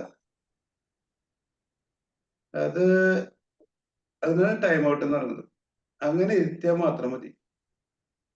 എന്നിട്ട് ആ കുഞ്ഞിന്റെ മനസ്സ് നോവും മുൻപേ കുഞ്ഞിന്റെ മനസ്സ് നോവുന്നതായിട്ട് കുഞ്ഞറിയുന്നതിന്റെ മുന്നേ അമ്മ അറിയണം. അതായിരിക്കണം അമ്മയുടെ മനസ്സ്. അതുപോലുള്ള ഒരു ടൈം ഔട്ട്, അതായത് വീടിന്റെ അകത്ത് അടച്ചിടുന്നല്ലത്. കുട്ടി ഇഷ്ടപ്പെടുന്ന നല്ല സാഹചര്യമുള്ള ഒരു സ്ഥലത്ത് കുഞ്ഞിനെ ഇത് ശിക്ഷയാണെന്നും പറഞ്ഞിട്ട് നീ അവിടെ ഇരുന്നേ തീരൂ എന്ന് പറഞ്ഞിട്ട് കുഞ്ഞിന്റെ മനസ്സ് നോവുന്നതിന്റെ മുൻപേ തന്നെ അത്രയും സമയം അതിനെടുക്കാൻ പറ്റുള്ളൂ, കൊടുക്കാൻ പാടുള്ളൂ. അത് നിർത്തണം. അങ്ങനെ ചെയ്തു കഴിഞ്ഞിട്ടുണ്ടെങ്കിൽ ആ സ്വഭാവം മാറും. 3 എഫുകൾ ഇതിന് പ്രധാനമാണ്. ഒന്ന് ഫേം, മറ്റത് ഫെയർ, മൂന്നാമത്തത് ഫ്രണ്ട്ലി. ഫേം എന്ന് പറഞ്ഞാൽ ഉറച്ചതായിരിക്കണം. ഇതൊന്നും ചിരിച്ചുകൊണ്ട് ചെയ്യേണ്ട കാര്യമില്ല. ഫെയർ എന്ന് പറഞ്ഞാൽ ന്യായമായിരിക്കണം. ന്യായമായ ശിക്ഷ കൊടുക്കാൻ പാടുള്ളൂ. അന്യായമായി ശിക്ഷിക്കാൻ നിൽക്കരുത്. വാതിലടച്ചില്ല, അല്ലെങ്കിൽ പിടിച്ചു വലിച്ച് തങ്ങടെ കൊണ്ടാക്കില്ല. ഇതൊന്നല്ല. സോഫ്റ്റ് ആയിട്ട് കൊണ്ടുവന്നിട്ട് ഒരു ചെയറിൽ അവിടെ ഇരുത്താം. എന്നിട്ട് പറയാ, നിന്റെ മനസ്സ് ശാന്തമാകുന്നവരെ നീ ഇവിടെ നിന്ന് ഇരുന്നേ തീരൂ. ഓക്കെ, നീ അപ്പൊ അങ്ങനെ ഇരുന്നിട്ട് ആ കുഞ്ഞിന്റെ മനസ്സ് മനസ്സിലാക്കി തന്നെ അത് ആ സമയം അത്രയും സമയം ഇരുത്താവുള്ളൂ. ഒരിക്കലും കൂടുതൽ സമയം ഇരുത്തരുത് അങ്ങനെ. പിന്നെ ഫ്രണ്ട്ലി ആവണം. കുഞ്ഞിനെ കൂടെ കളിക്കുന്നത് ആണ് ഏറ്റവും നല്ല കാര്യം. അച്ഛനമ്മമാരും കുഞ്ഞുങ്ങളുടെ കൂടെ കളിക്കാൻ തന്നെ അങ്ങനെ തന്നെ വേണം കുഞ്ഞിനെ വളർത്താനായിട്ട്. പിന്നെ കൺസിസ്റ്റൻസി വേണം. അതായത് ഇന്ന് ഞാൻ ഇങ്ങനെ ചെയ്തു, നാളെ ഇതേ കാര്യം ആ കുഞ്ഞ് ചെയ്താൽ ഇതുപോലെ തന്നെ ചെയ്യണം. ഒരു വ്യത്യാസമില്ല. അതൊരു നിയമമാക്കണം കുഞ്ഞിന്റെ, വീടിന്റെ, കുടുംബത്തിന്റെ. അതായത് കുഞ്ഞ് ജനിച്ചിട്ട് ഒരു കൊല്ലമാകുന്നവരെ ഒന്നും നമുക്ക് കാര്യമായിട്ടൊന്നും കുഞ്ഞിന് ചെയ്യാനില്ല. അച്ചടക്ക രീതികളൊന്നും കാര്യമായിട്ടൊന്നുമില്ല. അപ്പൊ നമ്മള് ഒരു കുടുംബത്തിന്റെ നിയമങ്ങൾ ഉണ്ടാക്കാനായിട്ട് മെനക്കെടണം. അത് കുഞ്ഞറിയുന്ന രീതിയിൽ തന്നെ കുഞ്ഞിന്റെ അടുത്തും അത് പറയണം. ഒന്നിച്ചിരുന്നിട്ട് പറഞ്ഞിട്ട് അതിനനുസരിച്ച് അത് അനുസരിച്ചിട്ടില്ലെങ്കിൽ ഇന്ന ശിക്ഷകൾ ഉണ്ടാവും എന്ന് പറഞ്ഞിട്ട് ഇതേ രീതിയിൽ ശിക്ഷകൾ നടപ്പാക്കുന്ന ഒരു സിസ്റ്റം ഒരു ജനാധിപത്യ രീതിയിൽ കുടുംബത്തിനകത്തുണ്ടാവും. അങ്ങനെ അത് കുഞ്ഞിനെ കൊണ്ട് മനസ്സിലാക്കിക്കണം. അതായത് ഞാൻ ഈ തെറ്റ് ഈ കുടുംബത്തിൽ ചെയ്താൽ അത് ചെറിയ ചെറിയ കാര്യം തൊട്ടിട്ട് വലിയ വലിയ കാര്യം വരെ കൊണ്ടുപോകാം. അങ്ങനെ നിയമം കുടുംബത്തിന് ഉണ്ടാകണം. ഏത് കുടുംബത്തിനും ഉണ്ടാക്കണം. ജനാധിപത്യപരമായിട്ട് നടപ്പാക്കുന്ന നിയമം അത് ഉണ്ടായിട്ട് അത് നിലനിർത്തണം എന്നൊക്കെയാണ് ആധുനിക മനഃശാസ്ത്രം കുടുംബങ്ങളെ കുറിച്ച് പറയണം. എന്നും കൂടി മനസ്സിലാവും. ഫെയർ ആൻഡ് ഫ്രണ്ട്ലി ആവണം, കൺസിസ്റ്റന്റ് ആവണം. ഓക്കെ, ഇനി ഇതിൽ എന്തെങ്കിലും പറയാനുണ്ടാവും? ക്ലാരിറ്റി ഇതൊരു വലിയ സബ്ജക്റ്റാണ്. രക്ഷാകർതൃത്വത്തിന്റെ അച്ചടക്ക രീതികൾ അല്ലെങ്കിൽ പാരന്റിങ്ങിന്റെ ഡിസിപ്ലിനറി മെഷേഴ്സ് ഓഫ് പാരന്റിങ്. ഇതൊരു വലിയ കാര്യമാണ്.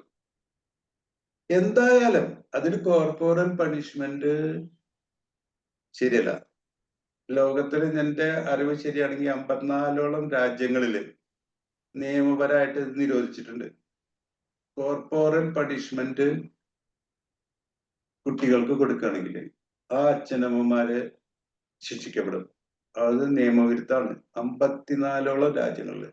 ആദ്യം സ്വീഡനിലാണ് ഇത് തുടങ്ങി. സ്വീഡൻ എന്ന് പറഞ്ഞാൽ ഈ ലോകത്തിലെ ഏറ്റവും സന്തോഷമുള്ള രാജ്യം എന്ന പദവി കിട്ടിയ രാജ്യമാണ് സ്വീഡൻ. അവിടെയാണ് തുടങ്ങിയത്. അപ്പോ അതാണ് കോർപ്പോറൽ, അതായത് ശാരീരികമായ പീഡനം, അല്ലെങ്കിൽ ഹാർഷ് വോയിസ്, അല്ലെങ്കിൽ സ്നേഹം നിരസിക്കുക. ഇതൊക്കെ ഒരിക്കലും നല്ല അച്ചടക്ക രീതിയല്ല. അതിന് പകരം ചെയ്യാവുന്ന കാര്യങ്ങളാണ് ഇത്. ഇതിനെക്കുറിച്ച് ഞാൻ പറഞ്ഞു, എന്റെ എന്തെങ്കിലും സംശയങ്ങളുണ്ടെങ്കിൽ എന്റെ തന്നെ ഈ പ്ലാറ്റ്ഫോമിൽ തന്നെ ഉള്ള ഒരു 2 വീഡിയോസ് ഉണ്ട്, അത് കണ്ടാൽ മതി. അപ്പൊ ക്ലിയർ ആയിരിക്കും എന്ന് വിചാരിക്കുന്നു. എന്തെങ്കിലും സംശയം നിങ്ങളോട് ചോദിച്ചോളൂ. സാറേ 6 ക്ലാസ്സുകളിലൂടെ വളരെ സമഗ്രമായ ഒരു കുഞ്ഞായി മാസ്റ്റർ ചോദിച്ചോളൂ. യെസ്. കുട്ടികളെ ആ ചെറിയ കുട്ടികൾ 3 വയസ്സ് 4 വയസ്സ് വരെയുള്ള കുട്ടികളെ അടിക്കാൻ പാടില്ലാത്ത കുട്ടികളെ ഒരു 7 വയസ്സ് 8 വയസ്സൊക്കെ കഴിഞ്ഞാൽ ആ അതിലിട്ട് പ്രായം കഴിഞ്ഞ് ബാല്യകാലത്തിലേക്ക് പ്രവേശിച്ചു കഴിഞ്ഞാൽ കുട്ടികളെ അടിച്ച് വളർത്തുന്നത് നല്ലതല്ലേ സാറേ? ഓക്കെ, സാറ് നല്ലൊരു ചോദ്യം ചോദിച്ചത്. ചോദിച്ചു കഴിഞ്ഞില്ലേ സാറേ? ഇനി പറയണ്ട സാറിന്? കഴിഞ്ഞല്ലേ? അപ്പൊ സാറേ, ഈ ഹിന്ദുക്കളുടെ ഒരു കാര്യമുണ്ട്. അത് നമ്മുടെ എന്നൊക്കെ എൻ്റെ അടുത്തൊക്കെ എൻ്റെ അമ്മ പറഞ്ഞു എന്നുള്ളൊരു കാര്യമുണ്ട്. അതായത് നീതിസാരം എന്ന് പറഞ്ഞൊരു കാര്യമുണ്ട് പോലും. ഇവിടെ ഇതാണ് ഇതിൽ പറയുന്നത് എന്താണെന്ന് വെച്ചിട്ടുണ്ടെങ്കിൽ 5 വയസ്സ് വരെ കുഞ്ഞുങ്ങളെ രാജാക്കന്മാരായിട്ട് വളർത്തണം. 5 വയസ്സ് തൊട്ടിട്ട് 15 വയസ്സ് വരെ ഭൃത്യന്മാരായിട്ട് വളർത്തണം. അടിമകളെ പോലെ പറഞ്ഞത് അതേപറ്റി അനുസരിപ്പിച്ച്, അതായത് അടിച്ചു വളർത്തുക. അങ്ങനെ തന്നെ വേണം എന്നാണ് പണ്ടത്തെ സങ്കല്പം. ഇത് തെറ്റാണെന്ന് ഇന്ന് മനഃശാസ്ത്രം തെളിയിച്ചു കഴിഞ്ഞു. അതിന് കാരണങ്ങളുണ്ട്. അതായത് മനഃശാസ്ത്രത്തിന്റെ വികസനം ഞാനിനി ക്ലാസിന്റെ തുടക്കത്തിൽ പറഞ്ഞു. നമ്മള് പല പല യുഗങ്ങളുടെ രീതിയിലാണ് നമ്മൾ കാര്യങ്ങൾ മനസ്സിലാക്കിയിട്ടുള്ളത്. നമുക്കിപ്പോ ശരിയായ അറിവ് നമുക്ക് കിട്ടിയിട്ട് അധികമായിട്ടില്ല. പണ്ടത്തെ ഒറിജിനൽ സിൻ ഇറ, ആദിപാപ യുഗം എന്ന് പറഞ്ഞൊരു യുഗത്തില് കുഞ്ഞുങ്ങളെ അതികഠിനമായി ശിക്ഷിച്ചിരുന്നു. അതായത് അന്നത്തെ നമ്മുടെ അറിവ് ഇതായിരുന്നു: കുഞ്ഞുങ്ങള് ആദിപാപത്തിന്റെ പിഴയുമായിട്ട് ജനിച്ചവരാണെന്നും അവര് കളങ്കിതരാണെന്നും അവരെ അതികഠിനമായ ശിക്ഷകൾ നൽകി എന്താണ് സംസ്കാരം ഉണ്ടാക്കണം എന്ന് പറഞ്ഞിട്ട് വളരെ വളരെ കഠിനമായി നമ്മുടെ ആശാൻ പള്ളിക്കൂടത്തിലൊക്കെ ഈ കുഞ്ഞായ മാഷ് പറഞ്ഞിട്ടുണ്ടാവും, കേട്ടിട്ടുണ്ടാവും. കുഞ്ഞായ മാഷ് ആശാൻ ആദ്യത്തെ ഒറ്റ ആശാനായിരുന്നു പള്ളിക്കൂടം ഉണ്ടായിരുന്നത്, ഈ നമ്മളെ ആധുനിക വിദ്യാഭ്യാസം ഉണ്ടാകുന്നതിന് മുൻപേ. അപ്പോ ആ കാലത്തിലൊക്കെ കാല് മേലെ കെട്ടി തൂക്കിയിട്ട് കുഞ്ഞുങ്ങളെ അടിക്കുമായിരുന്നു. അങ്ങനെ അതുപോലെ ശിക്ഷകൾ. അത് തെറ്റാണെന്ന് തെളിയിച്ചത് മനഃശാസ്ത്രം 2-3 കാരണത്താലാണ്. അതായത് 12 വയസ്സ് വരെ കുഞ്ഞുങ്ങൾക്ക് ഈ കാര്യകാരണത്തിന്റെ അറിവില്ല, റീസണിങ് പവർ ഇല്ല. അത് തെളിയിച്ചിട്ടുണ്ട്.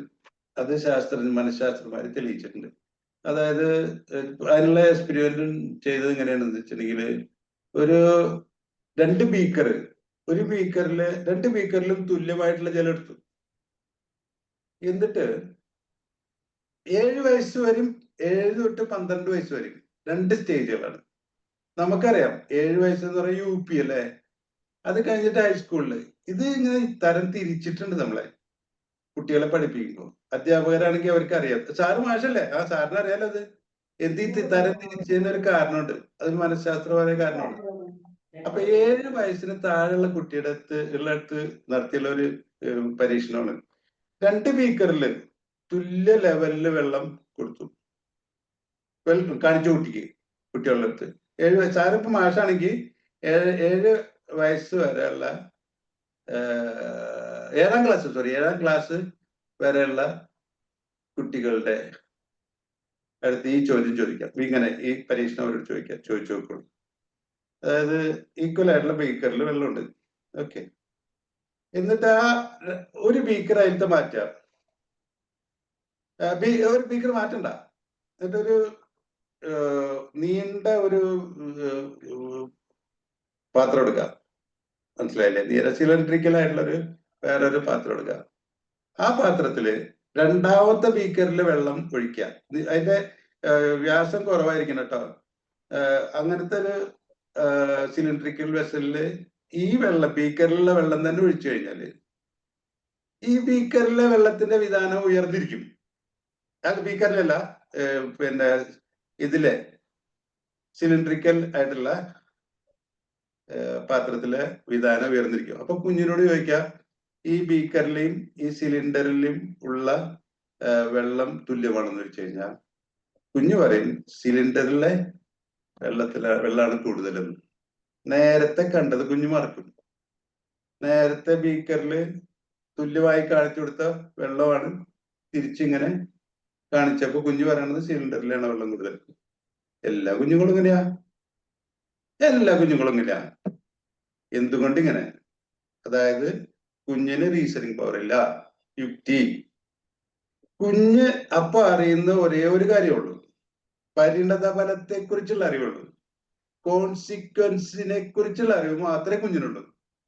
അത് പറഞ്ഞ് മനസ്സിലാക്കുകയല്ലാതെ കുഞ്ഞിനെ അടിച്ചു കഴിഞ്ഞാല് അതിന് ഇത് ഇന്നെ അടിക്കുന്നത് ഇതുകൊണ്ടാണ്, ഇതിനാണ് എന്ന് മനസ്സിലാക്കി കൊടുക്കാറല്ലേ നമ്മൾ അടിക്കുന്നത്. അതിനുള്ള മനസ്സ് കുഞ്ഞിനെ വികസിച്ചിട്ടില്ല എന്ന് ഈ പരീക്ഷണം വ്യക്തമാണ്. ഏത് കുട്ടികളുടെ അടുത്ത് ഇത് പരീക്ഷണം നടത്താം സാർ മാഷാവുമ്പോ സാറിനത് എന്താണ്? എല്ലാ കുട്ടികളും ഇങ്ങനെ ഉത്തരം പറയുമ്പോ അതാണ് കുഞ്ഞുങ്ങള്. ആ കുഞ്ഞുങ്ങളെ അടിച്ചിട്ട് കാര്യമില്ല. ഇനി 12 വയസ്സായാൽ ഇപ്പൊ ഇത് ഈ 12 വയസ്സായുള്ള കുട്ടിയുടെ അടുത്ത് വേറെ പരീക്ഷണമുള്ള ചെറിയ വ്യത്യാസമുണ്ട്. 7 തൊട്ടിട്ട് 12, 7ാം ക്ലാസ് തൊട്ടിട്ട്, അതെ, അതിന് ചെറിയ വ്യത്യാസമുണ്ട്. 12ാം ക്ലാസ് വരെ തൊട്ടിട്ട് അതിന് വേറെ പരീക്ഷണമാണ് ഇതുള്ളത്. അത് ഞാൻ പറയുന്നില്ല സമയത്തിന്റെ കാര്യത്തിനനുസരിച്ച്. അപ്പൊ അങ്ങനെയൊക്കെയാണ് കുട്ടികളുടെ സ്റ്റേജുകൾ എടുക്കുന്നത്, വികസനത്തിന്റെ സ്റ്റേജുകൾ. ഞാൻ പറഞ്ഞു കുട്ടികൾ എന്ന് പറയുമ്പോൾ 21 വയസ്സ് വരെയും കുട്ടികളാണ്. അപ്പൊ ഇനി 12 വയസ്സും തൊട്ടിട്ട് 21 വയസ്സ് വരെയൊക്കെ വരുന്ന സമയത്തുണ്ടല്ലോ, വേറെ വ്യത്യസ്തമായിട്ടാണ് ടീനേജ് പറഞ്ഞിട്ട്. അതിലേറെ അപകടമായിട്ടുള്ള ഒരു കാര്യമാണ് കുട്ടികളുടെ. അപ്പൊ ആ സമയത്ത് അടിക്കാൻ പോയി കഴിഞ്ഞിട്ടുണ്ടെങ്കിൽ അത് അതിലേറെ പ്രശ്നം. അതിൽ നിന്ന് ആരും മെനക്കെടില്ല, തിരിച്ചു കിട്ടും. ആരാ അടിക്കണ വെച്ചാൽ അവർക്ക് തിരിച്ചു കിട്ടും. ആ പ്രായത്തിൽ തിരിച്ചടിക്കാൻ പോയാൽ. അപ്പൊ അടിക്കാൻ പറ്റുന്ന ഈ പ്രായത്തിലാണ്. ഈ പ്രായത്തിൽ അടിച്ചു കഴിഞ്ഞിട്ടുണ്ടെങ്കിൽ അത് അവരുടെ മനസ്സിലേക്ക് എത്തുന്നില്ല. നേരെ മറിച്ച് ഈ കോൺസിക്വൻസസ്, അതായത് കളിക്കാൻ പോകുമ്പോ സ്വാതി എന്ന് പറഞ്ഞ ഒരു പെൺകുട്ടി കളിക്കാൻ പോകുമ്പോ അച്ഛനും അമ്മയും ഒരു കളിപ്പാട്ടം കൊടുത്തു. അപ്പോ കുട്ടി അത് വേറെ കുട്ടികളുടെ കൂടെ ഷെയർ ചെയ്ത് കഴിഞ്ഞാലാണ് ബോളാണെന്ന് വെച്ചോളൂ, രണ്ടുപേർക്കും കൂടി കളിച്ചാലേ കളിയാവുള്ളൂ. ബോൾ തട്ടി കളിക്കണമെങ്കിൽ രണ്ടുപേരും കൂടി. ഒറ്റാളെ തട്ടി കളിച്ചാൽ ബോളിന്റെ കളിയിൽ രസമില്ല.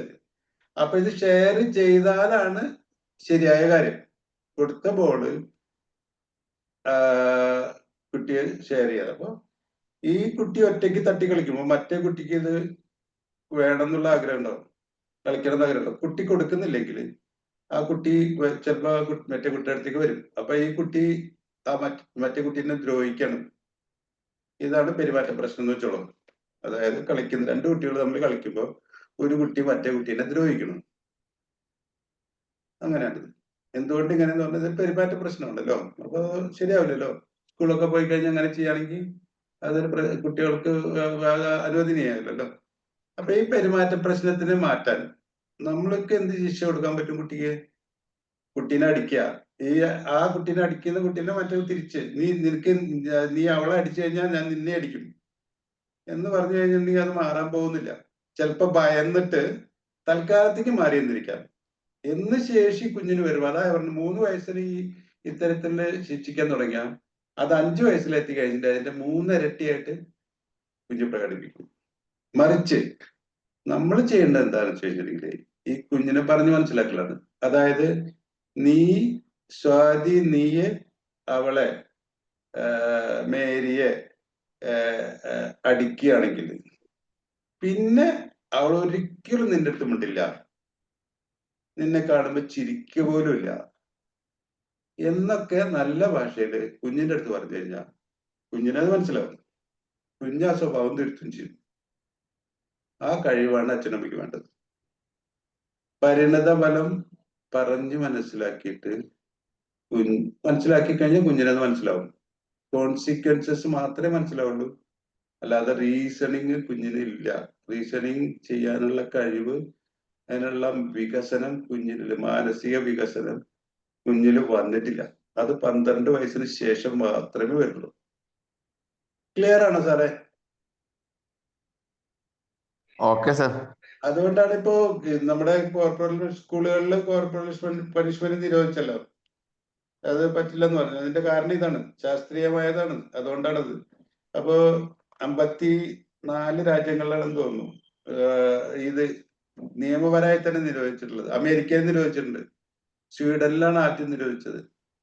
അപ്പൊ 54 അതൊക്കെ വികസിത രാജ്യങ്ങളാണ്. ഇന്ത്യ വികസിത രാജ്യമല്ല. ഇവിടെ ഇതൊന്നും നടപ്പാക്കാൻ പറ്റാതെ അതുകൊണ്ടാണ്.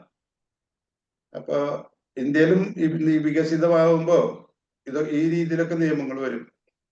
കാരണം നിയമങ്ങളിൽ വരുന്നത് ശാസ്ത്രീയതയുടെ അടിസ്ഥാനത്തിലാണ്. നമ്മളിപ്പോ നമ്മുടെയൊക്കെ അറിവ് കിട്ടിയത് ഇപ്പോഴാണ്. ഞാൻ പറഞ്ഞു, ഈ ആദിപാപ യുഗത്തിൽ നമുക്ക് അറിയില്ലായിരുന്നു.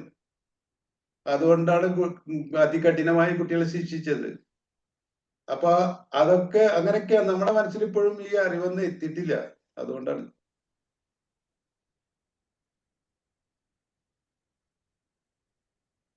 ക്ലിയർ ആയിരിക്കുന്നു വിചാരിക്കുന്നു. എന്തായാലും നമ്മളിപ്പോ മനസ്സിലാക്കിയല്ലോ. എന്നിപ്പോ 6 സെഷൻ എടുത്തതില് നമുക്ക് കുറെയൊക്കെ മനസ്സിലാക്കി കാണും. എന്നെ ശ്രദ്ധിച്ച് കേട്ടവർക്ക് മനസ്സിലാക്കിയായിരുന്നു. തുടക്കത്തില് നമ്മള് കുഞ്ഞിന്റെ അടുത്ത് മുഖം കാണിച്ചാൽ പോലും അതിന്റെ വളർച്ചയെ അത് ബാധിക്കും. നല്ല മുഖഭാവം അല്ലെ, നല്ല സംസാരധ്വനി പോലും കുഞ്ഞുങ്ങളുടെ വളർച്ചയെ ബാധിക്കും. കുഞ്ഞുങ്ങൾക്ക് ദോഷപരമായിട്ടത് സംഭവിക്കും. അപ്പൊ അതുപോലും പാടില്ലെന്ന് നമ്മളിപ്പോ മനസ്സിലാക്കി കഴിഞ്ഞു. അതുപോലെ തന്നെയാണ് ഈ കോർപ്പറേറ്റ് പണിഷ്മെന്റ് ചെയ്യുന്ന ദ്രോഹം. അതായത് കോർപ്പറേറ്റ് പണിഷ്മെന്റ്, അതായത് അടിച്ചു വളർത്തുന്ന കുട്ടികള് അതായത് ഒരു കാര്യം നന്നാവണമെങ്കിൽ തല്ല് കൊടുക്കണം എന്നാണ് അവർ മനസ്സിലേക്ക് കിട്ടുന്ന ഫീഡ്ബാക്ക്. അപ്പൊ അവർ വളർന്നു വന്നു കഴിഞ്ഞാൽ സമൂഹത്തിലും അവരതാണ് നടപ്പാക്കുക. അങ്ങനെ ഒരു അക്രമത്തെ പ്രോത്സാഹിക്കപ്പെടുന്ന ഒരു വലിയ സമൂഹം തന്നെ വളരാനുള്ള സാധ്യതയുണ്ട്. അങ്ങനെയും ഉണ്ട്. അതുകൊണ്ട് തന്നെ ആധുനികമായിട്ടുള്ള വികസ്വരമായ രാജ്യങ്ങളില് ഇതൊക്കെ നിയമപരമായിട്ട് തന്നെ തടഞ്ഞിട്ടുണ്ട്. ക്ലിയർ ആയിരിക്കുന്നു വിചാരിക്കുന്നു. ഞാൻ ഈ ഷെയറിംഗ് നിർത്തിക്കോട്ടെ. ഇനി സ്റ്റോപ്പ് ഷെയർ ചെയ്തോട്ടെ. ഒരു ചെറിയ ഫീഡ്ബാക്ക് വരും. സ്റ്റോപ്പ് ഷെയർ ചെയ്തോട്ടെ. ഓക്കെ.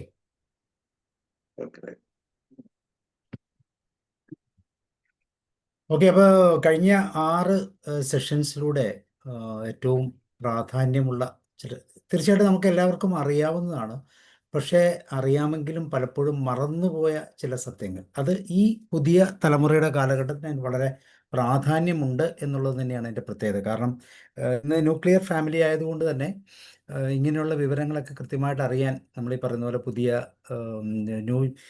പുതിയ മാധ്യമങ്ങളൊക്കെ ഉപയോഗിക്കേണ്ടി വരും. പക്ഷെ അപ്പോൾ പോലും അതിൻ്റെ തനിമ വിടാതെ യഥാർത്ഥത്തിലുള്ള അറിവിനെ മനസ്സിലാക്കാൻ വേണ്ടി എന്ന് വെച്ചാൽ രാമൻ സാറിലൂടെ കഴിഞ്ഞ ഈ 6 സെഷൻസ് നമ്മൾ വളരെ ക്രിയാത്മകമായ അറിവുകളാണ്. ഇതിനെ തീർച്ചയായിട്ടും ഒരു ക്രോഡീകരിച്ച് മറ്റുള്ളവർക്ക് അല്ലെങ്കിൽ പുതിയ തലമുറയ്ക്ക് കൊടുക്കാൻ പറ്റുന്ന രീതിയിൽ ഒന്ന് റീഷെഡ്യൂളൊക്കെ ചെയ്യുന്നത് എപ്പോഴും നല്ലതാണ്. കാരണം ഒരു സെഷൻ അല്ലേ, ഇപ്പം 6 സെഷനിലൂടെയാണ് നമ്മളിത് കേട്ടത്.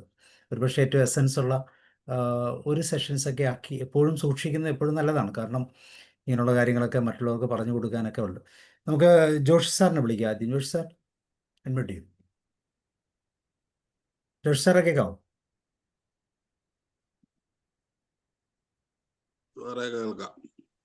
യെസ്.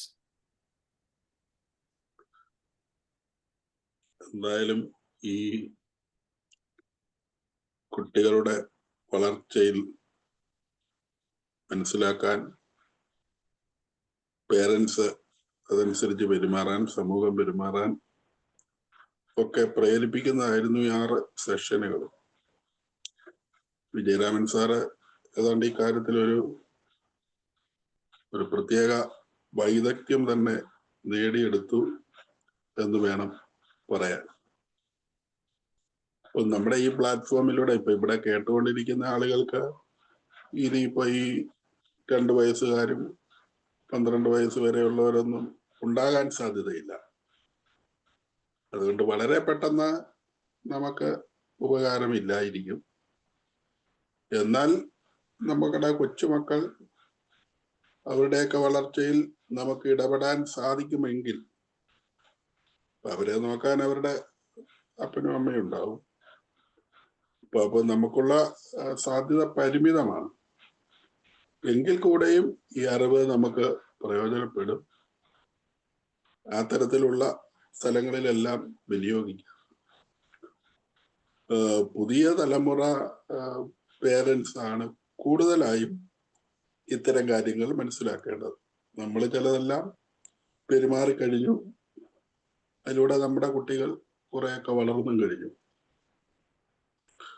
പിന്നെ കുട്ടിയുടെ മനോവ്യാപാരങ്ങളിൽ മാത്രമല്ല, ലോകത്തിന്റെ മൊത്തത്തിൽ തന്നെ പല കാര്യങ്ങളിലും വ്യത്യാസങ്ങൾ വന്നുകൊണ്ടിരിക്കുകയാണ്.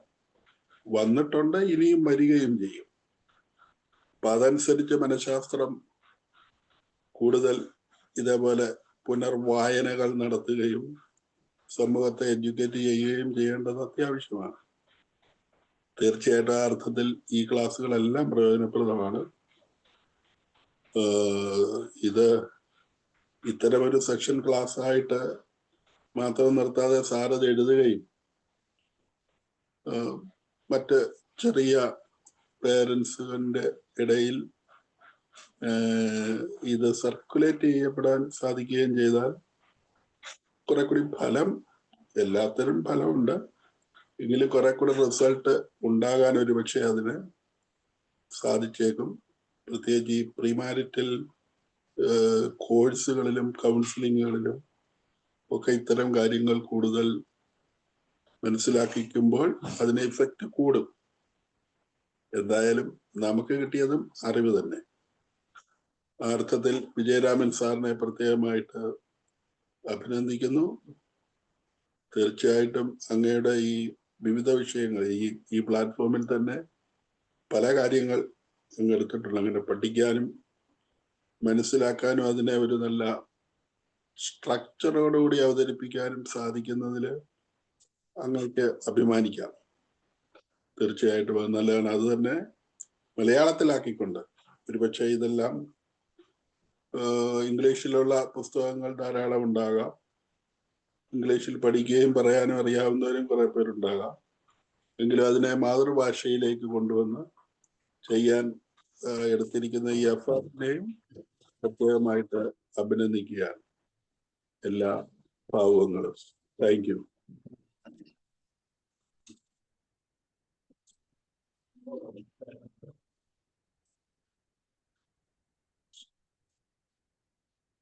കഴിഞ്ഞു സർ.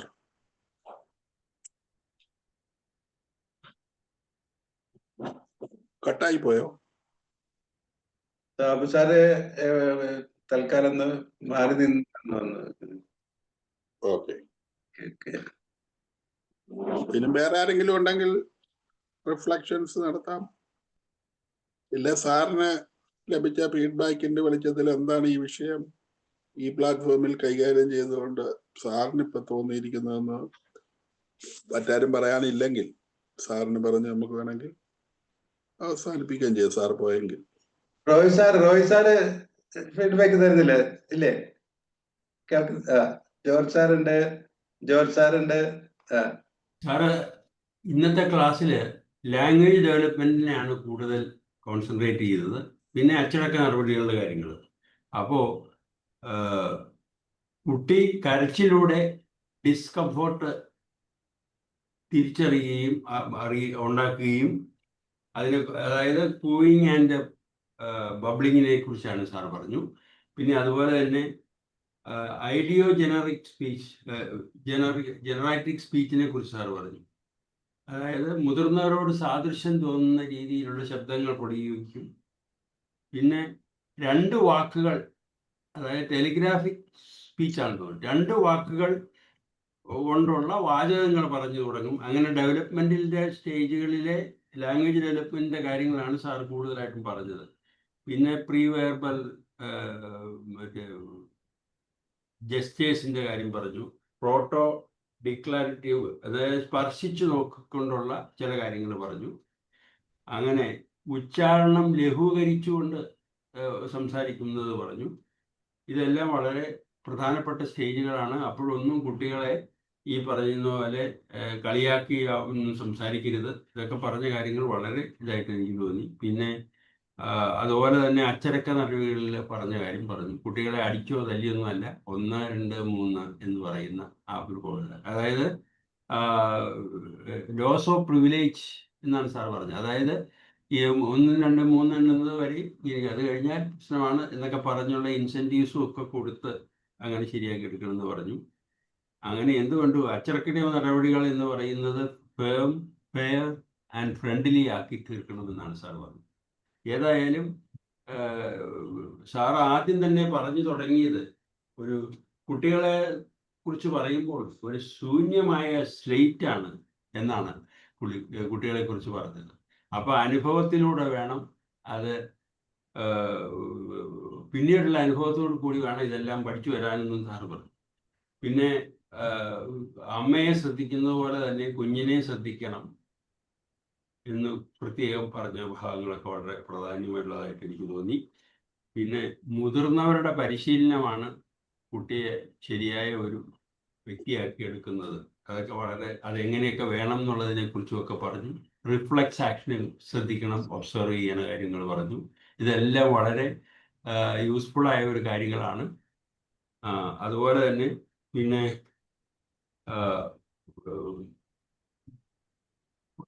ഇതിലൊക്കെ പ്രധാനമായിട്ടും സാർ പറഞ്ഞ കാര്യങ്ങളിൽ ഈ റിഫ്ലെക്സ് ആക്ഷനാണ് കൂടുതൽ നമ്മൾ ശ്രദ്ധിക്കേണ്ട കാര്യങ്ങളായിട്ട് വന്നത്. അതായത് കൈ കൊണ്ട് സ്പർശിക്കുമ്പോൾ തന്തവിരൽ മറ്റേ വിരൽ നിവർത്തുന്ന കാര്യങ്ങളൊക്കെ സാർ പറഞ്ഞു. അതുപോലെ തന്നെ വായിൽ എന്തെങ്കിലും കൊടുത്തു കഴിഞ്ഞാൽ ഇങ്ങനെ എൻജോയ് ചെയ്യുന്ന കാര്യങ്ങൾ എല്ലാം പറഞ്ഞു. ഏതായാലും വളരെയധികം കാര്യങ്ങൾ ഞാനിപ്പോൾ എൻ്റെ ഓർമ്മയിൽ നിന്ന് കിട്ടിയതാണ്.